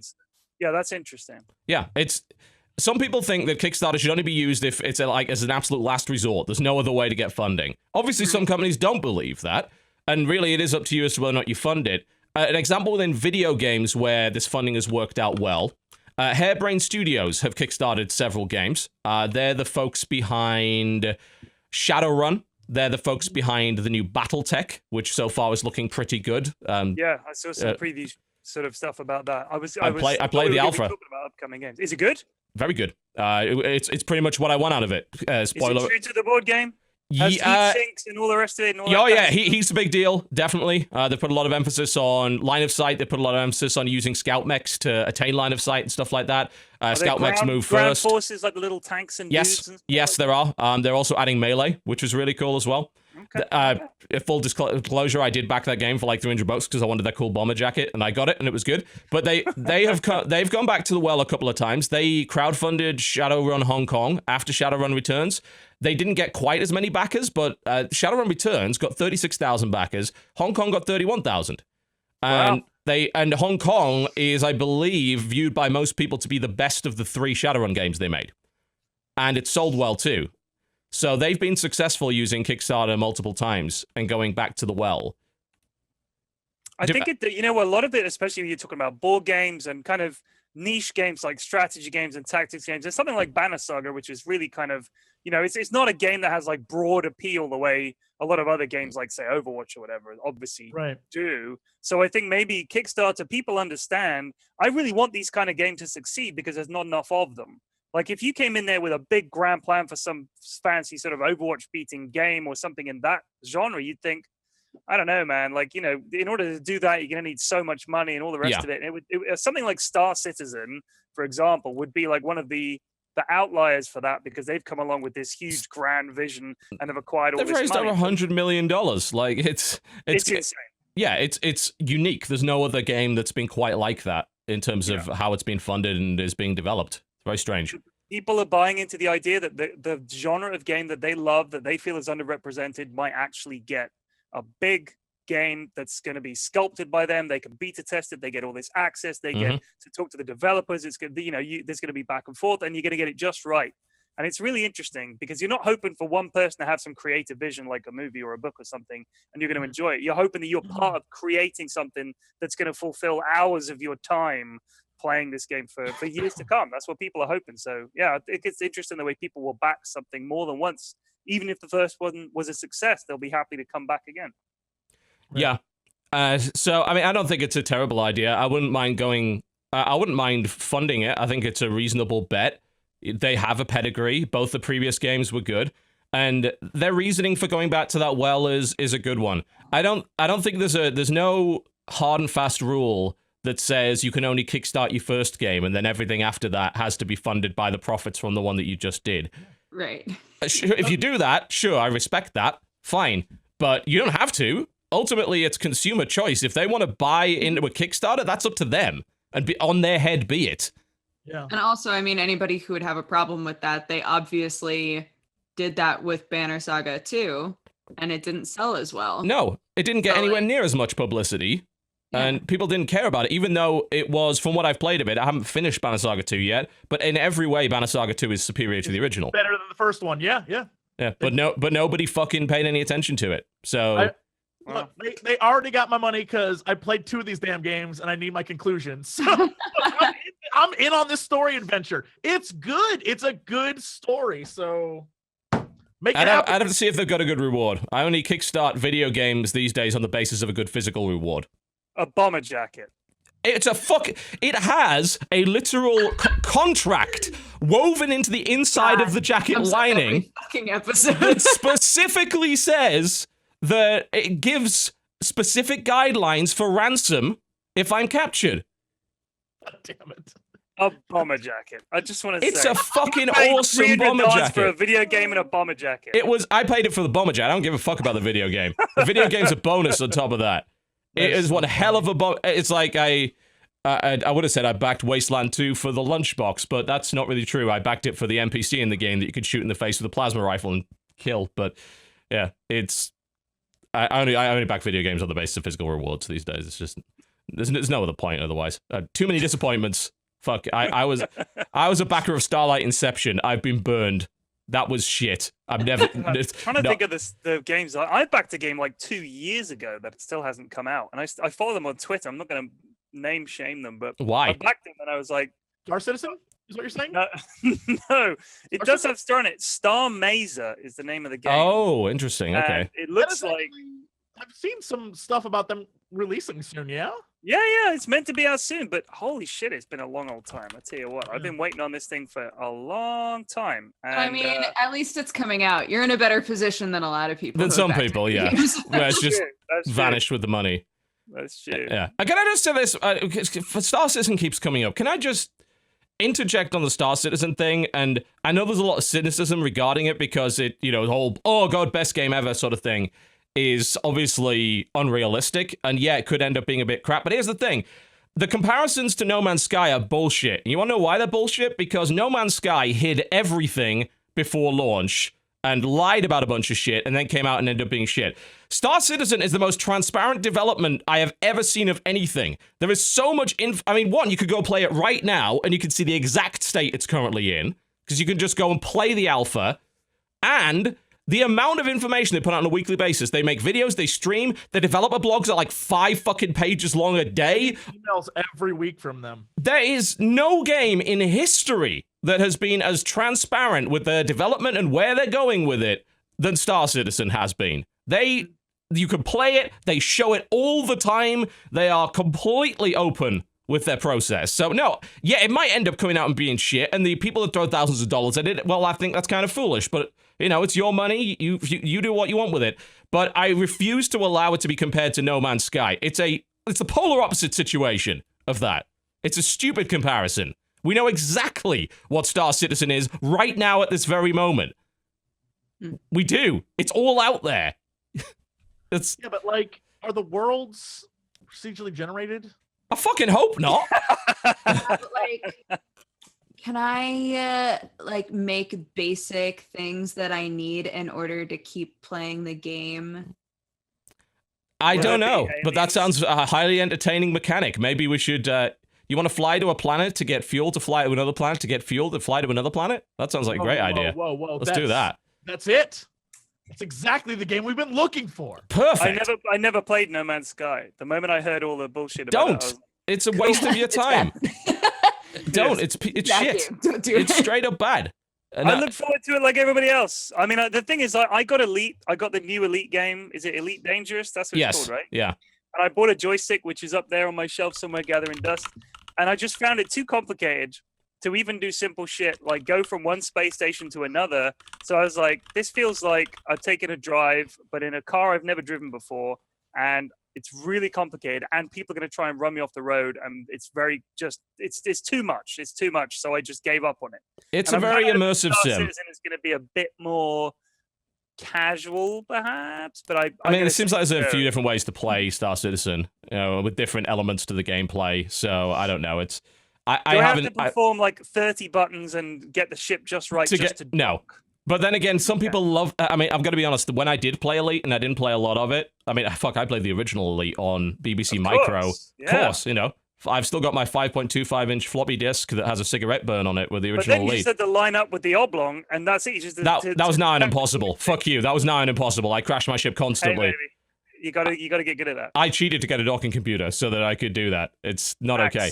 But when I did play that, that was the best thing about Elite. That level of simulation was super immersive, and playing it with an X52 HOTAS is, especially in VR. Holy fuck! I can definitely see why it's the same reason people like Euro Truck Simulator. You can say that Elite is not. It doesn't have a lot of content and that it's shallow. I get that, but to me, it's more about the experience of, in this case, space trucking that people really like. I just crashed a lot. That's all I'm saying. And I couldn't figure out the navigation. People were like, "No, you have to slow to half of this speed when you're going past the system." And I just couldn't get the hang of it. And I realized I'd have to sink hours into it, and I'd already got a serious addiction with Dota. So I thought, do I want to do heroin and cocaine at the same time? Or Probably not. Myself to heroin. I'm thinking I'll just stick with the heroin. That's the way I went. Indeed. Don't do drugs, kids. Oh my. All right. Well, moving quickly on. There was. You used quickly instead of swiftly. I did. I know. Variety is the spice of life, and all of that. So there's a bit more information about the first expansion for Battlefield 1, which is the French expansion. They called it "They Shall Not Pass," which I think is the most ironic title they could possibly have come up with, but fair play. I played a bit of BF1. Who else played BF1? Yeah, I played BF1. I just want to point out that is nice with the irony bit there. It is very ironic that's what they choose to use. I just think it's funny. I enjoyed the first Battlefield. I didn't enjoy the fact that, I'm a CSGO player. When I play FPS, I play a lot of CSGO. And I used to play a lot of Overwatch, and I don't like the fact that a lot of the time in Battlefield, what looks and feels and has the ambience of a kind of, oh my God, we're in World War I, this is terrifying. And then there's a guy strafing left to right and shooting you with a gun. I'm kind of thinking, you're taking me totally out of the moment. I shot the guy in the chest with a bolt-action rifle. In any other World War II sim I've ever played, Red Orchestra and all the rest of them, that guy's dead. He falls over dead now. Yeah. I don't have to go pow, pow, pow, pow, pow, because he's got some upgrade that gives him fancy armor. I didn't like that side of it. It was too arcadey. Yeah, it sounds like Verdun is your game if you're looking for something like that.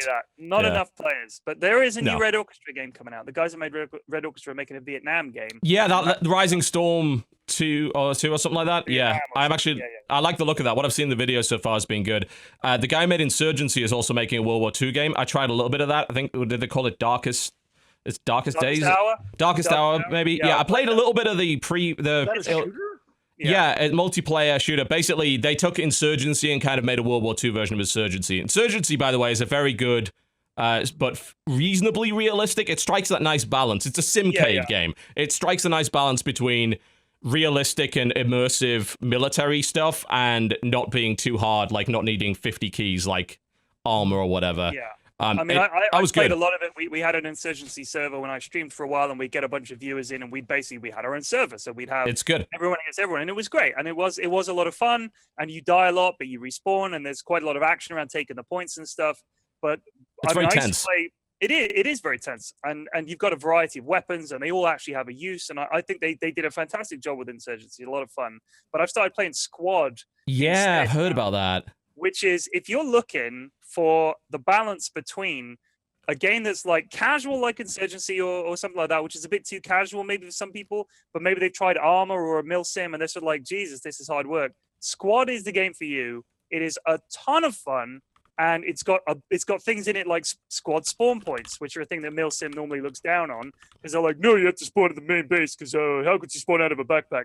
But you're thinking, like, as a game balancing feature, come on, it's just tedious to have to, all right, guys, let's get in the truck for the 10th time. You have to strike the balance. Exactly. And there's a market for that. Fights. It leads to these fights where you're like, they've got a spawn point out there, and they're coming from the east, they're coming from the west, and it's fantastic. Squad is an amazing game. It's in alpha build 8 at the moment, I think. And every time the developers are great, and I love that game. Squad is a great game. Yeah, haven't played it yet. Incidentally, the other game was called Day of Infamy. Sorry. Day of Infamy, that's the one. Yeah, that's currently in early access. Like I said, what I played of it so far, pretty good. It's good that we have this level of variety, because, you found something you didn't like about Battlefield 1, then you found another game that maybe did better. There is a hardcore mode for Battlefield 1, of course, where that wouldn't happen, where things do a lot more damage. But going back onto the expansion for a second, I say expansion, it's a fucking map pack, which I don't like it. I don't like first-person shooters creating map packs. I think we've seen a prime example of why it's a bad idea with Battlefront, because all of those really cool new modes and maps they put in the game, nobody's fucking playing them. I can't get a battle station game on Battlefront, which is the only mode that I really enjoy, because it's in a piece of DLC, a map pack that nobody has.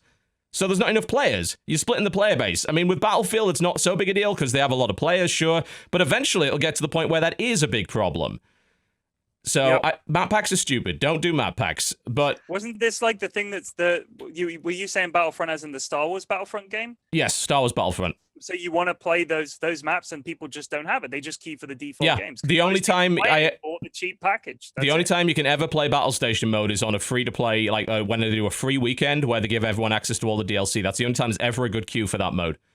And honestly, that's the only good mode. The rest of the game's trash. Like I don't like Battlefront at all, but that one mode is pretty cool. But I can't get a queue for it, because most people thought, after playing the game, I'm not going to buy DLC for this. I already hate it. It's like, I don't blame you. I don't fucking blame you. Anyway, yeah, so there's 4 maps. I mean, they look pretty. Of course they do. It's, it's DICE. They make gorgeous games. The French army's involved in it, and which they should have really been from the start. But, they have a new game mode called Front Lines, which is supposedly a mix of Conquest and Rush. They've put a new behemoth into the game, which is this giant tank, the Char 2C, just like a super heavy tank thing. There's a new assault gun thing. Yep. And I mean, I don't care about behemoths. I think they were a bad mechanic in the first place, but, they've added a couple of additional things into it. This is probably going to be a situation kind of like Battlefield 4, where I'm going to probably not pick it up again until they've released all of the DLC for it. Because we know there'll be at least 4 packs of it. And then just buy it all at once and play it then. Because then it'll feel like a complete game. Battlefield 4, by the time the 4th DLC had come out, was a far better game than it was earlier on. I love Battlefield 4. I'm not ashamed to admit it. It's really good. I still remember when that game came out, and it was weeks of Jesse being like, you know what I've played? Only Battlefield 4. You could still go play it. It still has a big player base on PC. That. And it's so good now. Like, DICE LA, the guys that got tasked with fixing it, did such a good job that Battlefield 4 is a fucking phenomenal shooter now. It's totally worth picking up. Absolutely excellent.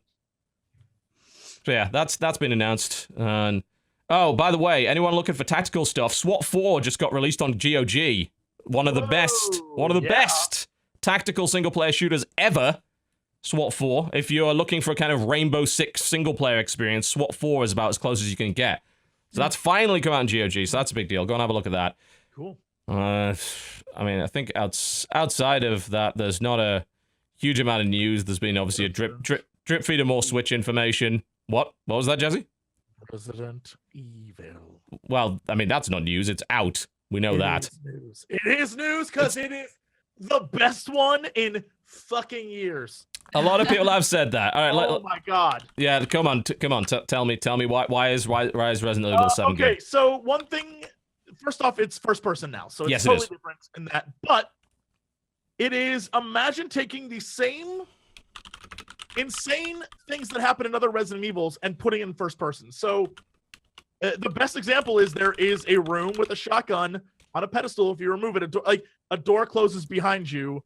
And so you have to solve the puzzle of the shotgun, which is like a weird thing to have in a survival horror game in general, but it's a Resident Evil staple. And so you're now Resident Evil pretty much invented that type of survival horror, which was survival horror with weapons. Very much so.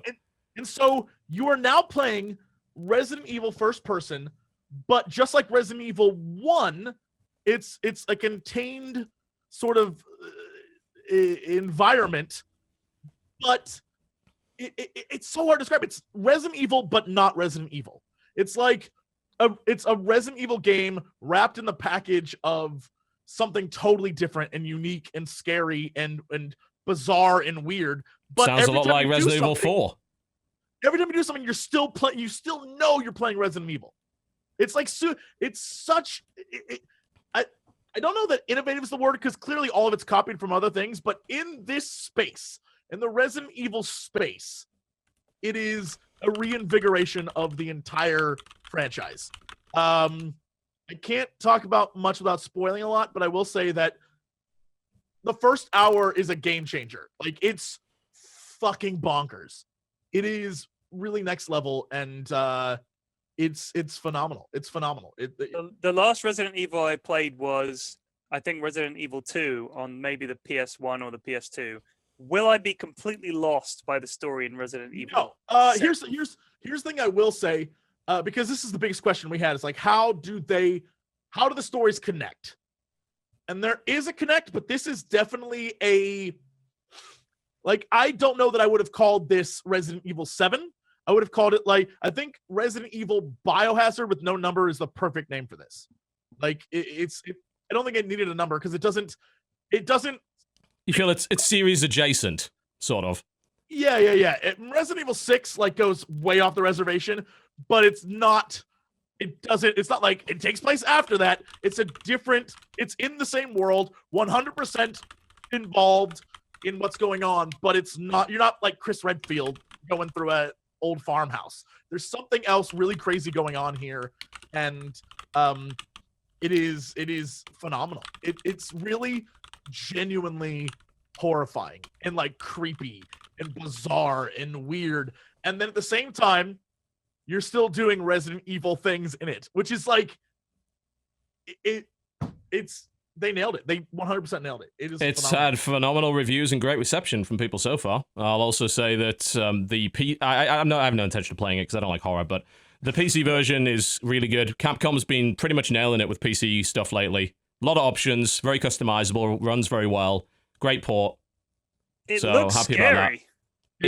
I've been told it is. I've been told it is very scary. The last scary game I played was Outlast, and that was so scary. I had to stop playing frequently, and I'm not sure. And then it stopped being scary and started being just horrible. Instead of yes. So the biggest problem I have with Outlast is that the first 2 hours of that game are horrifying, and eventually you hit a point where you're like, I just don't fucking care about you, monster, anymore, and you just want to get past him.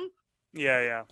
Horror games often outstay their welcome. Yeah, this game gets, because there's so many members of the family, and because there's different things that this game moves on from you having there is no moment where you're like, fuck, I just don't want to deal with you anymore. That doesn't happen in this game because it is so good at moving you from location to location to location to keeping you invested and keeping you going, and it gives you that carrot and stick moment where you're just like, we got to keep doing this. Right. And it was so tough to play. Essentially, we sat down to play it and played 10 hours of it in a row. We recorded 10 hours because we just had to keep going because it also has the Resident Evil aspects of it where it's not just scary, but hard, right? It's a learning experience where you go into a boss fight, you're like, let's fucking do this. And you get killed one shot. You get one shot by, you're like, why did that happen? What was the reason? And so you're like, okay, now we have to learn what the fuck to do here. And so you're learning, and then when you beat it, it isn't like, now this person's going to chase you through a hall and watch and keep you from doing shit. There's none of that. It's because that was my problem with Alien Isolation, which I loved for maybe 2 hours. And then I found myself hiding in a cupboard for 10 full minutes, while the alien just went around and around. And I was like, I just don't want to die because I'll have to go back to the other save point. I've lost the will to go on beyond. Please don't make me do that again. I don't have to do that whole scene. And I think that's when a horror game has lost you. Once you're just thinking, oh God, don't make me do that again. That I think is the point in a horror game. Yeah. Where you've lost me as being scared and so much as just bored. There is no the game is forgiving in that there are puzzles, right? And they don't expect you to be a genius and solve the puzzle while also being chased by the awful monster. The puzzle exists in between the moments when something's after you. And so when something's after you, you're not like, oh God, I gotta figure this shit out too. And oh fuck, if I screw this up, I gotta go back 2 hours. Like that doesn't exist. So there's multiple puzzles and multiple weird things to figure out, but it's forgiving in that it's like there are 15 save spaces all around this damn place. And when you're close to one, you can save. Like there's only a few moments of the game where it was really, really frustrating. And it wasn't frustrating because it was a difficult puzzle or monster we couldn't defeat. It was frustrating because it's Resident Evil, where you're like, oh, if I just pop a few shots in this guy's head, he's dead. It's like, no. This boss, when you blow his head off, something fucking else comes out of his head. So you got to hit him somewhere else. That's very Resident Evil. Yeah. It seems like it's faithful, but it's sort of reinvented itself, which is Absolutely. what Resident Evil 4 did, you know? And then it drug on. 5 wasn't as good as 4. 6 took all the wrong lessons from 4 and 5. But 7 seems to be like, all right, let's do that again. And then probably 8 and 9 will probably fuck it up and we'll end up with Doom by the end of it. But, you know, it is what it is. Cool. Well, I'm glad to hear that seems to be working out for people. All right, we are rapidly running out of time. Let's get on to the releases. Yes, indeed. Of course, one of them being Resident Evil 7. That's out today. That is available. You can get that on PC if you so desire. Also, one that isn't for some reason on the list, which you should mention anyway, Yakuza 0, which is most likely going to be kind of sadly ignored due to the fact that it released on the same day as Resident Evil. You shouldn't ignore that. The Yakuza games, I remember playing the first Yakuza game back on PlayStation 2, and it was the closest to playing a new Shenmue game that I could. In fact, I'd say the first Yakuza was better than Shenmue. Like, it took the concept of it, like the kind of open-worldy, explory lifestyle game, and combined it with like a proper combat system and a really cool theme. They've been making these games for ages. This one is PlayStation 4, runs at 60 FPS, very nice, and people are raving about it, but it's probably going to fly under the radar. So just bear in mind that's out today. Cool. All right, let's move on to this list. All right, January 24th, aka today, we have Drifting Lands. Drifting Lands, yes. So it's a horizontal shooter with RPG and loot elements and stuff, which actually sounds like it might be pretty good. That's cool. There's been there was some old school shooters that I really loved on PC: Raptor Call of Shadows and Star Gunner. And the reason I love those is because in between the levels, the money you spent, you could use upgrading your ship and it would be persistent. So you'd be saving up for brand new amazing weapons. This seems like it's doing the same thing, but going even further than that with skills and RPG elements and stuff. This actually looks pretty neat. Yeah. Cool. The next game is called Fetch, which looks adorable. It's like a little adventure game that looks precious if you look at the art in it. You play a dog? This dog better not fucking die. I will throw down if that happens. It better not. It looks like the kind of game where it wouldn't. There's a dragon. This looks. You're right. This actually does look. The art style of this is wonderful. Yeah, it looks adorable. That's cool. All right. Game after that is called Panty Party, which I get the feeling probably won't be as adorable. Literally, so this has playable. You play underwear in a battle game. Is what you do. This is play as underwear. Actual underwear. This is the worst thing I've ever seen in my life. And save for later. Oh God. No. Fuck off. Next. That's a no. Yeah. Next is called Tiles and Tales. It's a free-to-play game. It's not block fantasy puzzle adventure with RPG elements. Whatever that means. Okay, it's one of the sliding block puzzle things with RPG stuff thrown on it. Gotcha.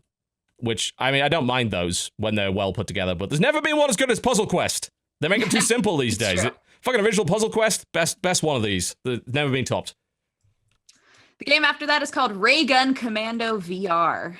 Seems fairly self-explanatory, doesn't it? Yeah, it looks like a really basic on-rail shooter. Walking around a sci-fi area with a gun. Yeah, at least it's free. The ray gun, I assume. Yeah. I like how one of the screenshots is a bunch of like dudes in armor and then a guy just in a shirt and pants walking by. Sure, why not? Next is called Reptilians Must Die. Don't bother looking that one up. That looks like ass. That looks like absolute ass. Oh my God. Same with Alpaca Paca Dash.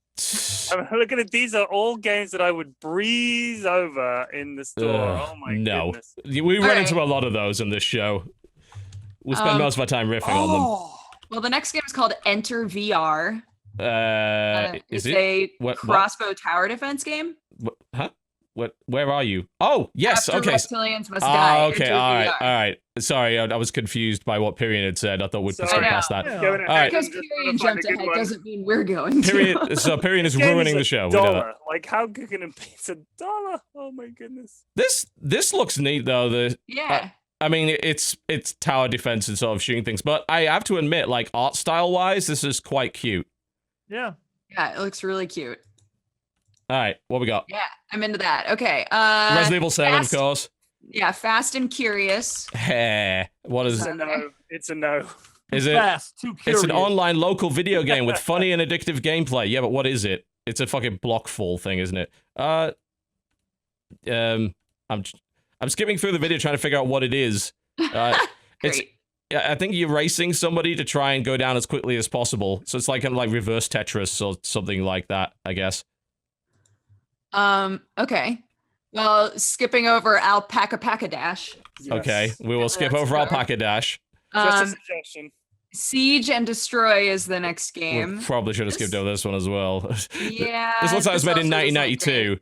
I mean, the idea is kind of neat. You control a massive cannon on another planet, and apparently you shoot like giant projectiles with it, but it looks like it was made in 1992. So that's never necessarily a good thing. Yeah, the next game is called Sword Lord. Okay. It's a hard no Oh, for me. Lord. Yeah, looking at this, I mean, it looks like they're trying to make a. I don't know. I mean, it might be a kind I of think fun it party could be game. fun.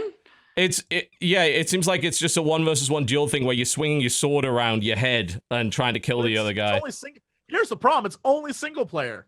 Really? Okay, Yeah. all right. Then that's a hard no. Then that's the sort of thing that I'd maybe put on when we were all drunk and just Yes. Play that's that. What kind of game this is. yeah. But this no, making that just single player, not a good idea. All right, Next is called Spirit Sphere. Spirit Sphere. Yo, Spirit Sphere is like Link's Awakening Zelda, or you know, but it's a game where you fling a ball back and forth.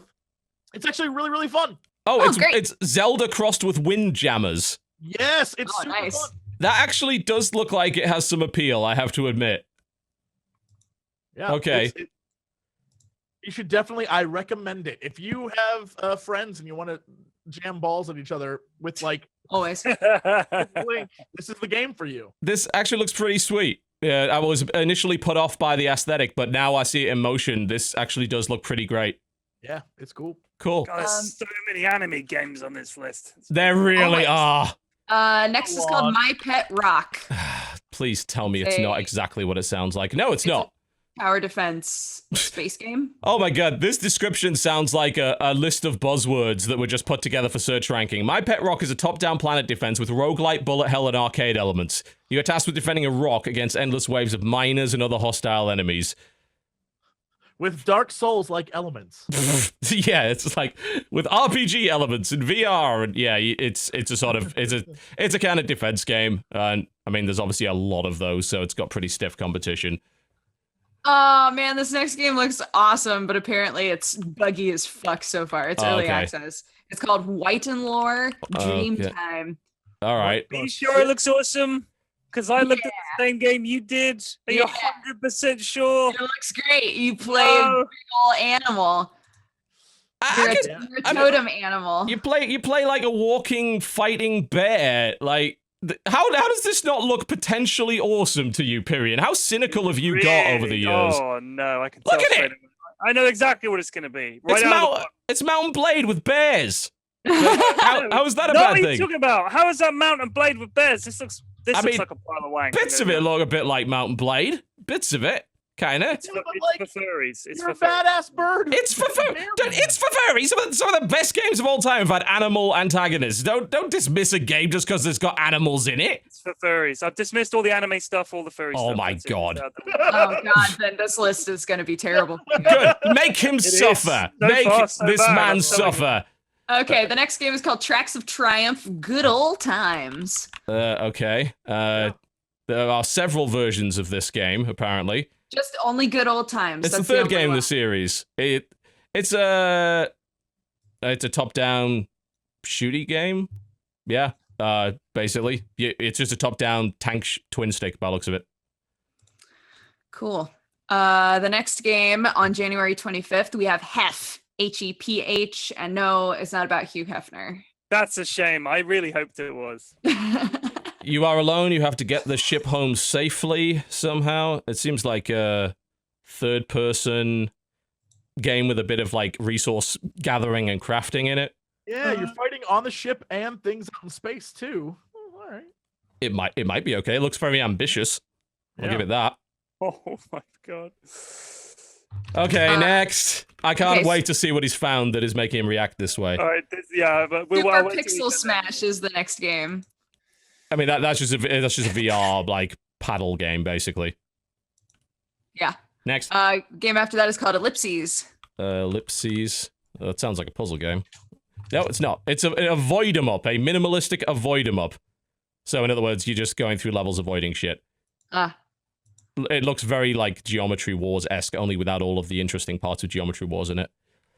The next game looks like it would be fun, but it's also obviously using a buzzword. High Noon Revolver. Very Gungeon or like Broforce aesthetic to this. 2D shooter, 3 layers of platforming, collect gold, obtain upgrades. I just wonder like what a game like this is doing to distinguish itself from the million one other games that do exactly this. Right. That's the question I have. Although, you know, sure, it could be potentially enjoyable, but there's a lot of games that do this. The next game is called Puzzle Wishes. It looks like it's supposed to be a fantasy version of Honey Pop. Yeah. It's a match 3-esque game with dating elements. I wonder how ironic it is with it though, because Honey Pop knew what it was, and I don't know if this game does know that. Yep, that's anime arses are available in this game. Yep. Told you. I warned you. We have seen worse, This trust is our me. life, man. Yeah. We come across like 10 terrible anime games every week at least on this show. Yeah, I stopped looking at most of this new releases for that very reason. We do this so you don't have to, but this time around you have to suffer along with us. Okay, I will. That is the price you pay. January 26th, we have Gone with the Demon. Okay. First-person melee combat game where everybody's eyes are glowing red. Looks like a Half-Life 2 mod, if I'm honest. I mean, you're probably right. But there are some very good Half-Life 2 mods that I'd be totally fine with seeing as standalone games. I would kill for a new version of Science and Industry, which was a Half-Life 1 mod. That was amazing. I mean, this looks like it could be kind of cool, but it is early access, and first-person melee is a tricky thing to do right, let me put it that way. It is just a single-player game, though, so... maybe. Doesn't seem too terrible, but it looks very stiff at the moment, let me put it that way. Guess what's up next? What genre of game would you classify this as? An anime bullshit game. Probably. If it has the word Blossom in it, it's probably an anime bullshit game. Corona Blossom Volume 3. The great. startling conclusion to the series. Visual novel, then, basically. Yes, absolutely. Yep. With nudity and anime boobs in it and everything. Yep, there's a lot of those. Go on. Oh, come on. You can't still be interested in this genre. Like... This is not new. We've had these bullshit anime nudie games on Steam for like a year now. There's at least 300 of the fucking things. Next Honey Pop. I'm looking for the next one that's like... Well, this ain't gonna be it. These are visual novels. These are boring. I know, but like, you know... Boobies, GB? Those are in open supply on the internet. When it comes to supply and demand for boobs on the internet, there is an infinite supply. The next game... I can get you boobs in 2 minutes if you want them, okay? It takes you 2 minutes? Go. The next game... We're just making it horrible for you. Next. The next game is called Felix Jumpman. Yep. PewDiePie? PewDiePie. No. Felix Jumpman. That's his name, right? It's a first-person platformer where you're jumping from asteroid to asteroid by the looks of it. Yep. One-man strandette in space. Might want to work on the whole Steam page thing, but, you know. The game after that is called Days of War. Okay. All of the screenshots look beautiful. Oh, yeah. I saw the a trailer for this a couple of weeks ago. 32-player online World War II shooter. It did. My concern with it is, like, if you look at the animations for the weapons and stuff, it looks pretty wank. Like, I don't know if that's because it's early access, but Yeah, some of them definitely do. They're coming into a very tough market. I mean, Yeah, there are several games trying to do this right now. Yeah, and you are right. Like, I just watched them. I think that was a MP44 using that, and it's like that is not a good muzzle flash effect. They definitely need to work on that. But hell, if they have great gameplay, it could fill in a nice little niche. But you're totally right though. That it's very competitive. That genre right now has several entries in it. Mm. The game after that is called Akihabara. It is a music puzzle game. Akihabara, Feel the Rhythm, yes. Fast-paced puzzles with rhythm games involved in it. Okay. Yep. Imprint X is the next game. Another puzzle game, it looks like. Yes. A button-based puzzle game with 100 levels and buttons to press. With that kind of hacker theme to it. Yeah. The next game is called A Normal Lost Phone. This actually looks interesting. Okay, tell me why. I think it's a detective story. So the pitch is that you found a phone, and I Someone guess it's else's just phone. an adventure game. You have to unlock. It's like a mystery that you have to solve just using this phone and the information on it. Which that's an interesting pitch. I like the idea. That's like kind of like her story, by the sounds of it. Oh, I was gonna say it's kind of like that game where you're locked up in a. Oh, what was the name of that game? I think some of the mechanics are very similar to the Mr. Robot game as well, where you're going to probably get messages from people, and you're going to be using parts of it to unlock more things. You have to interact. Yeah, but Mr. Robot actually like utilized your phone as though. Right. But I mean, it's kind of the same thing. Like the story's gonna be driven that way. I love those kinds of things where it's like I'm investigating and snooping at the same time. They actually have a word a definition for their genre. They call it a narrative investigation game, which actually that's a good word to describe stuff like her story and things like that. Yeah, I can see why that would be appealing if it's well written and compelling. Sure. Yeah. All right. Okay, this next one also looks like it might be cool. Heroes of Dire. Heroes of Dire. Can't wait for Heroes of Radiant so that I can get an advantage. Dark fantasy based. Did they just say MMO? Please tell me they didn't. Just massive multiplayer. That massively multiplayer tactical role playing. How the hell does that work? Great. I don't know. Live Dungeon Masters. Great question. There's definitely some intriguing stuff in this, I have to admit. I have no idea how it works, but I am interested. Oh, yeah. This next one is another point-and-click hacking game. Mainlining? Yeah, mainlining. There's a demo available for this as well. Yeah. Absolutely. You have to bring a cyber criminal network to justice. I do love games with hacking as a theme, although I have to admit I don't think there's ever been a better one than Uplink. That was fucking awesome. That game is incredible. It looks neat. Yeah.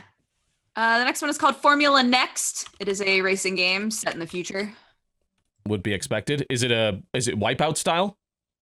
I don't know. Just sort of skipping through it. It looks like it is a little bit. Definitely looks like they've got a lot of work to do with it. But yeah, it's sort of a hover racing game. Incidentally, if you want a hover racing game, buy Redout. What the hell are you doing? Buy Redout. Redout is fucking amazing. Buy Redout. What's wrong with you? Jesus Christ, Redout is great. After that is Tech Wars Online 2, which I think we talked about a little bit today. I don't recall us doing that, but okay, never mind. I think you were mistaken for BattleTech, and I don't blame you at all because it looks a lot like BattleTech. You're right. Yeah. That's like a faster paced looking version. But it's fighting is pretty. MMO. Interesting. Well, I mean, but the thing is, the current definition of MMO seems to cover stuff like World of Tanks, which isn't massively multiplayer at all, but apparently people seem to put it in that genre now. Right. But if it is a game like that with mechs from a sort of isometric perspective, I would actually be quite interested in that. Yeah. What I'm seeing of it looks like it might be right up my alley. Mm. And hell, if it is an actual MMO, that's even more intriguing. But it probably isn't. I imagine it's just lobby-based. All right, cool. The next game is called Kung Fu Ping Pong. Oh my. It's a table tennis game where you play little aminals. I'm not gonna lie. I would play this because that's what I'd use VR for, is ping pong.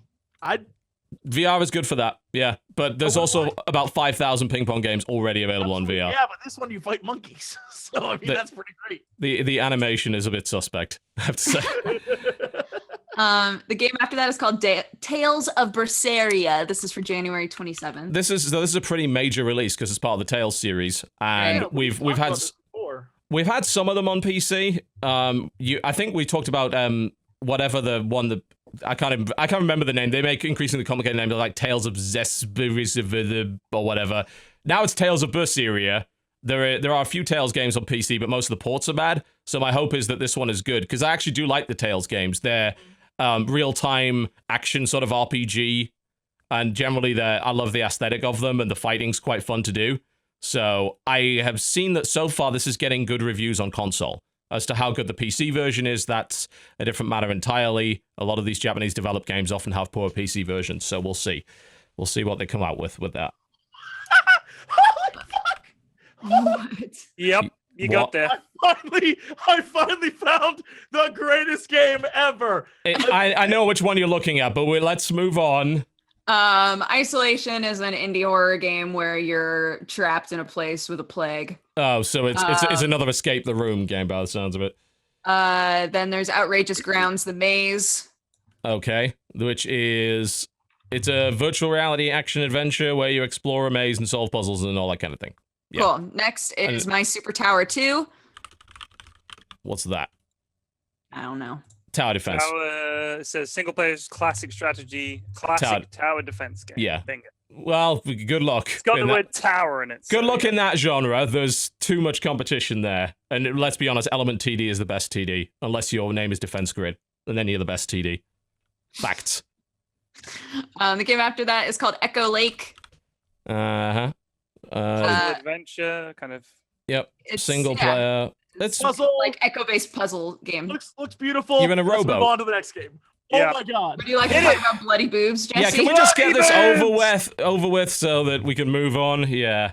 Imagine that you. I hate even giving publicity to this shit. Girl with a tasty body, and it can mean only one thing: you're perfect for ... Jesus Christ! Human sacrifice for an ancient god. We're gonna get kicked off Twitch even for showing this. This game is multiplayer. Jesus Christ. I need to play this with as many people as possible to escape the. Oh fuck me! This is the perfect game. This is gonna. I'm gonna make a prediction that in the next few weeks, this is not gonna be allowed on Twitch. Yeah, probably not. How is this a game? Hey, they put tiny little tape crosses over their nipples. What could be wrong with it? You want to know why this is a game? One, because it gets shit tons of publicity from people on streams and shit that react to it. I mean, this is a very cynical game because of course. It's and it's capitalizing on the genre. It's capitalizing on is played primarily by teenagers. So of course they said they looked at the genre and said, "Oh, our demographic is teenagers. Let's put all the things that teenagers like into one game." Boobs, human sacrifice, yes, just market it like that. You know what teens are into. Yeah, it's. Oh my god. Okay. I mean, I've got to give him credit for being so brazen about it. Brazen. Yep. There you go. But it looks like absolute shit. It does. Let's be honest. All right. Next. The next game is called DED, but we've covered it before. That thing keeps getting delayed over and over again for some reason. The game after that is called Warcube. Warcube. Interesting. Interesting. Yeah. I'm just trying to figure out exactly what it is. What is it? You just smash stuff. You're a cube.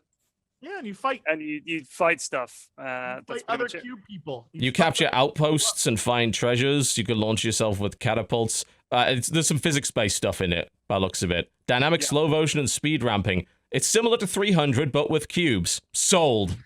That's all you needed to say. It actually does look pretty neat, I'll have to admit that. The game after that is called VRQB. It's a VR quarterback football game.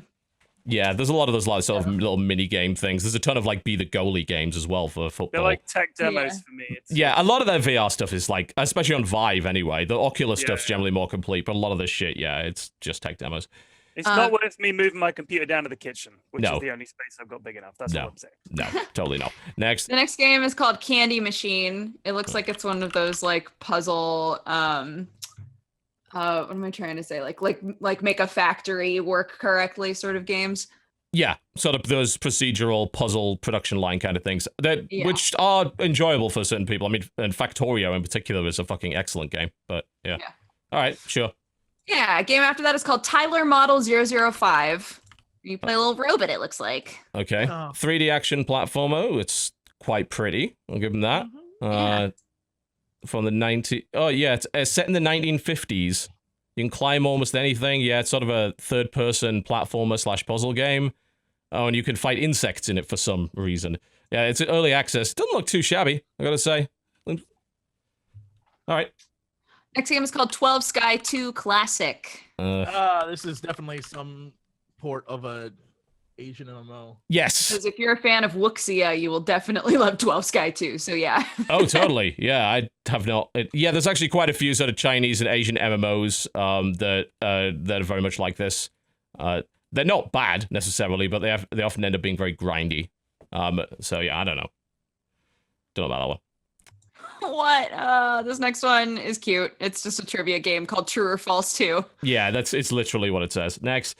Yeah, next is called Ropes and Dragons VR. Okay, a visual game for the whole family, apparently. You become a magician in a marvelous world, take a lot of objects and feed the charming dragon by his favorite candies. Again, someone needs to proofread this shit. Jesus. Oh, wow. It actually almost looks like a VR version of Cut the Rope, actually. Oh, Yeah. interesting. I'd be into that. I think that's actually exactly what it is. All right. Cool. Next is called Cavern of Time, although the promotional image says The Cavern of Time. Okay. RPG, adventure game. Oh dear, this trailer is not well recorded. Let me just put it that way. Oh dear. Okay. Yeah, okay. The next game is called Minostrategos. Okay. You're a legendary general of the ancient city of Minos. Command Okay. the defenders of the temple, harnessing the power of specific battle formations. Oh, interesting. Fairly abstract-looking sort of puzzle strategy game, although Yeah. I like the commitment to theme. Oh, it's based on a board game, an ancient board game called Tash Kalar, apparently. So yeah, that would explain it. Yeah. That's cool. All right. Yeah. This next game, Pyrion's gonna love, Oh yes, of course. called Love Ribbon. It's about two girls who fall in love. Yeah. It's Sure. not just two girls. It's about two sisters who Yeah, fall it in says love. sisters. Great. So anime. So we're finally So we So finally anime. got it to I have to click incest. the Awesome. mature thing. Yeah, mature. Is it Fucking appropriate? I don't know. typical. Let's find out. I'll press continue. No, it's not appropriate. Next. Anime Next. Next is Jesus called Solatria, Christ, Advent next. of the Dacrian Empire. That is a Lengthy title. RPG maker game Advent of by the looks of it. Dacrian Empire. Next. Next is Oh, called God. Sakura Agent. It's Oh, another the Sakura game! Yay! Why I'm are you so pissed applauding that? they're They're not all continuing shit. Sakura Fantasy. I've boycotted all Sakura games. They're all Oh, I just don't- yeah, I stupid don't visual play it. I novels. think it's funny that they keep making them. And Well, apparently they keep selling, so yeah. I mean, there's no actual gameplay in them. It's a fucking visual novel. Next. Next is called Wells. It comes out on the 30th. Okay. Play as Wells, a steampunk hero, ready to find an amazing variety of weapons, all with different. Ooh, okay. With unique in design and functionality. All right. Where's the gameplay? Is it a first-person shooter? Oh no, it's a. Wells is a platformer. Yeah, it's a side-scrolling shooter. I don't know about you, but I'm looking at this and thinking I could barely distinguish what's in the foreground and the background because the graphic style's there's a lot of brown in it. Makes it really hard to see. Next up is Disgaea 2 for PC. Neat that that's finally coming out. Yeah. And then we Disgaea have- is fucking excellent, incidentally, if you want to sink 5,000 hours into a tactics game. Yeah. The game after that is called Hitbox. It looks like it's just an arena multiplayer game where everything is like Boxman. Boxman. Yeah, it's Boxman. just a third-person sort of arena shooter that just uses really basic graphics. Yep. And then the last game is called Aquila Bird Flight Simulator. People fly around as a bird. Yeah, VR bird sim. Yeah, that's to be expected. All right, well, that pretty That's much... Yeah, that wraps up all of the games that are coming out of the next week or so. There's a couple of interesting things in there. I don't know if I want to get Holy Disgaea again. I have invested so much time in the Disgaea series. I don't know if I want to do that again. It's just too much. Mm. Too much. There you go, folks. That's our show for the week. Thank you very much for watching. Big thanks to our sponsor, Audible. Head over to audible.com/cynical for your free audiobook. We gave you some recommendations early on in the show. Dodger, what is coming on your channel this week? What's going on? I'm still working on some new show stuff. So when that starts coming out, please help me workshop it and make everything better. In the meantime, there's just new news episodes, new Burrito Bites, which are like highlights of streams. Yeah, next stream is on Thursday. If you'd like to join me for that, I'm on twitch.tv/dexteritybonus, and on all the social medias, I'm at dexbonus. Wonderful. Mr. PyrionFlax, thank you very much for coming on the show today. Big thanks for the... me. Oh, of course. You know, we needed someone to talk about XCOM and Dota. You're pretty much the most ideal person to do both. There's I love it. Bit of a crossover there, but I would like to know, what are you doing these days? I haven't seen many updates to your YouTube channel. Any plans for anything like that? Yeah, I'm going to be a lot more stuff this year. Should be stuff going out pretty much every day coming up soon. I'm finally getting my stuff edited, because that's the hardest part for me, is getting the time to record it and stream, edit, and everything. So you should see more stuff going up on my channel over the next year. It's going to be a lot of gameplay stuff. I stream pretty much every day. I stream everything from Dota to Blood Bowl to XCOM, CSGO, and stuff like that. But I've got a RimWorld series coming out fairly soon, which is a lot of fun. I do love RimWorld. I like need games to try where that. it's the same thing, same framework, and it's different every time. I like that. So yeah, more RimWorld will be coming up soon. Eventually, I'll dive into that. I have a feeling it'll suck me in a big way when I eventually get around to it. So I need to leave some time. I'm still way too into XCOM to spend time on that, I think, at the moment. Jesse, what's going up on the channel this week? Yo, Resident Evil 7, and then I hear there's this crazy thing called Pit People. Really? Man, so. are you playing co-op in that by any chance? I think so. It's with this big YouTuber named TotalBiscuit. Really? Interesting. Yeah. But I've heard it's not Terraria, though. So it could be. It could become that. You never know. I'd rather play this than Terraria. I don't want to play Terraria. Please stop asking me to play Terraria. I do want to play this, though, because I fucking love Pit People. I think that's really fun. Maybe it's not entertaining for you to watch. I certainly hope it is. But yeah, the response has been pretty good, so we want to do a few more episodes on it. We originally just recorded 3, so we'll do a few more. I'll record it this time from my perspective. We'll set up the proper audio this time, do it the proper way. The right way, the TB way, not the Jesse way. Yeah, we'll do it that way, and that'll be a little bit better. So we'll do a few more episodes of Pit People. We'll see where it goes. Like I say, I just love that game. I think it's very, very fun. I don't know if it's good to watch, but I like playing it. So that's all that really matters to me at this point. Yeah. Cool. So for me this week, we'll see if there's. I do stream reasonably regularly every now and again. I've been streaming the last few days quite a bit of XCOM. I will probably do a little bit more of that, since that seems to be going down fairly well.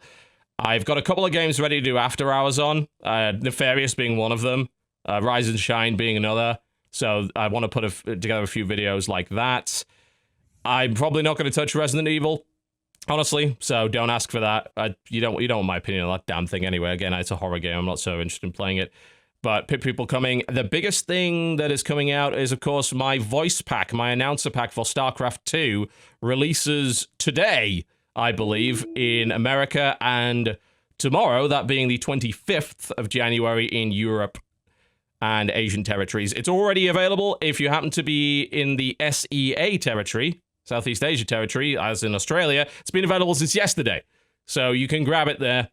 But if you wish to grab that, that's ideal. I will be making a couple of videos to show you some of that voice pack and like a bit of a sample as to what's in it. But it works in almost everything except for the regular single-player campaign. If you play co-op, it works in co-op. It works in unranked. It works in ranked. It works in 2v2, 4v4, and it will be available to purchase in StarCraft 2.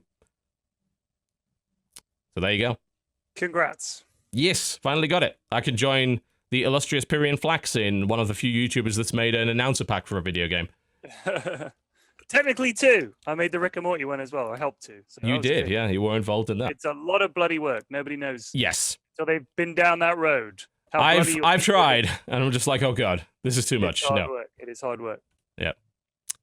Yeah, so that's what's going to be happening. And of course, Shoutcraft Kings, my tournament, is Saturday, 28th of January, starting at 8 a.m. nice and early in the morning, Eastern. So come and check us out. We do that monthly King of the Hill. The prize pool has now increased. We got more money on the line, more stakes, higher stakes, and our new bounty reward for knocking off a player who has a long winning streak. So it should be good. Myself and Jeff in Control Robinson will be commentating that. And we've got some great players coming your way. And currently Scarlet is defending the title of King, or in her case, Queen of the Hill, against all comers. As in most of South Korea. So that should be a bit of a challenge for her. Cool. We're about done, folks. Thank you very much for watching the Co-Optional podcast. If you missed any of the show and you're a subscriber to the Twitch channel, you can watch the thing right now. Or if not, you can wait till Thursday, where we'll be releasing on youtube.com/cynicalbrit. We're done. Thanks to PyrionFlax for being our guest today. Go to bed. It's late over there right now. Big thanks to Jesse, Dodger, and of course... 2-3 hours of CSGO yet, but we'll get it. Indeed. Our sponsor, Audible. Now I think I've got to go fix Sam's compressor by the sounds of it. That'll be it. What did I get myself into? Thanks a lot for watching, folks. We'll see you next time. Bye! Bye-bye.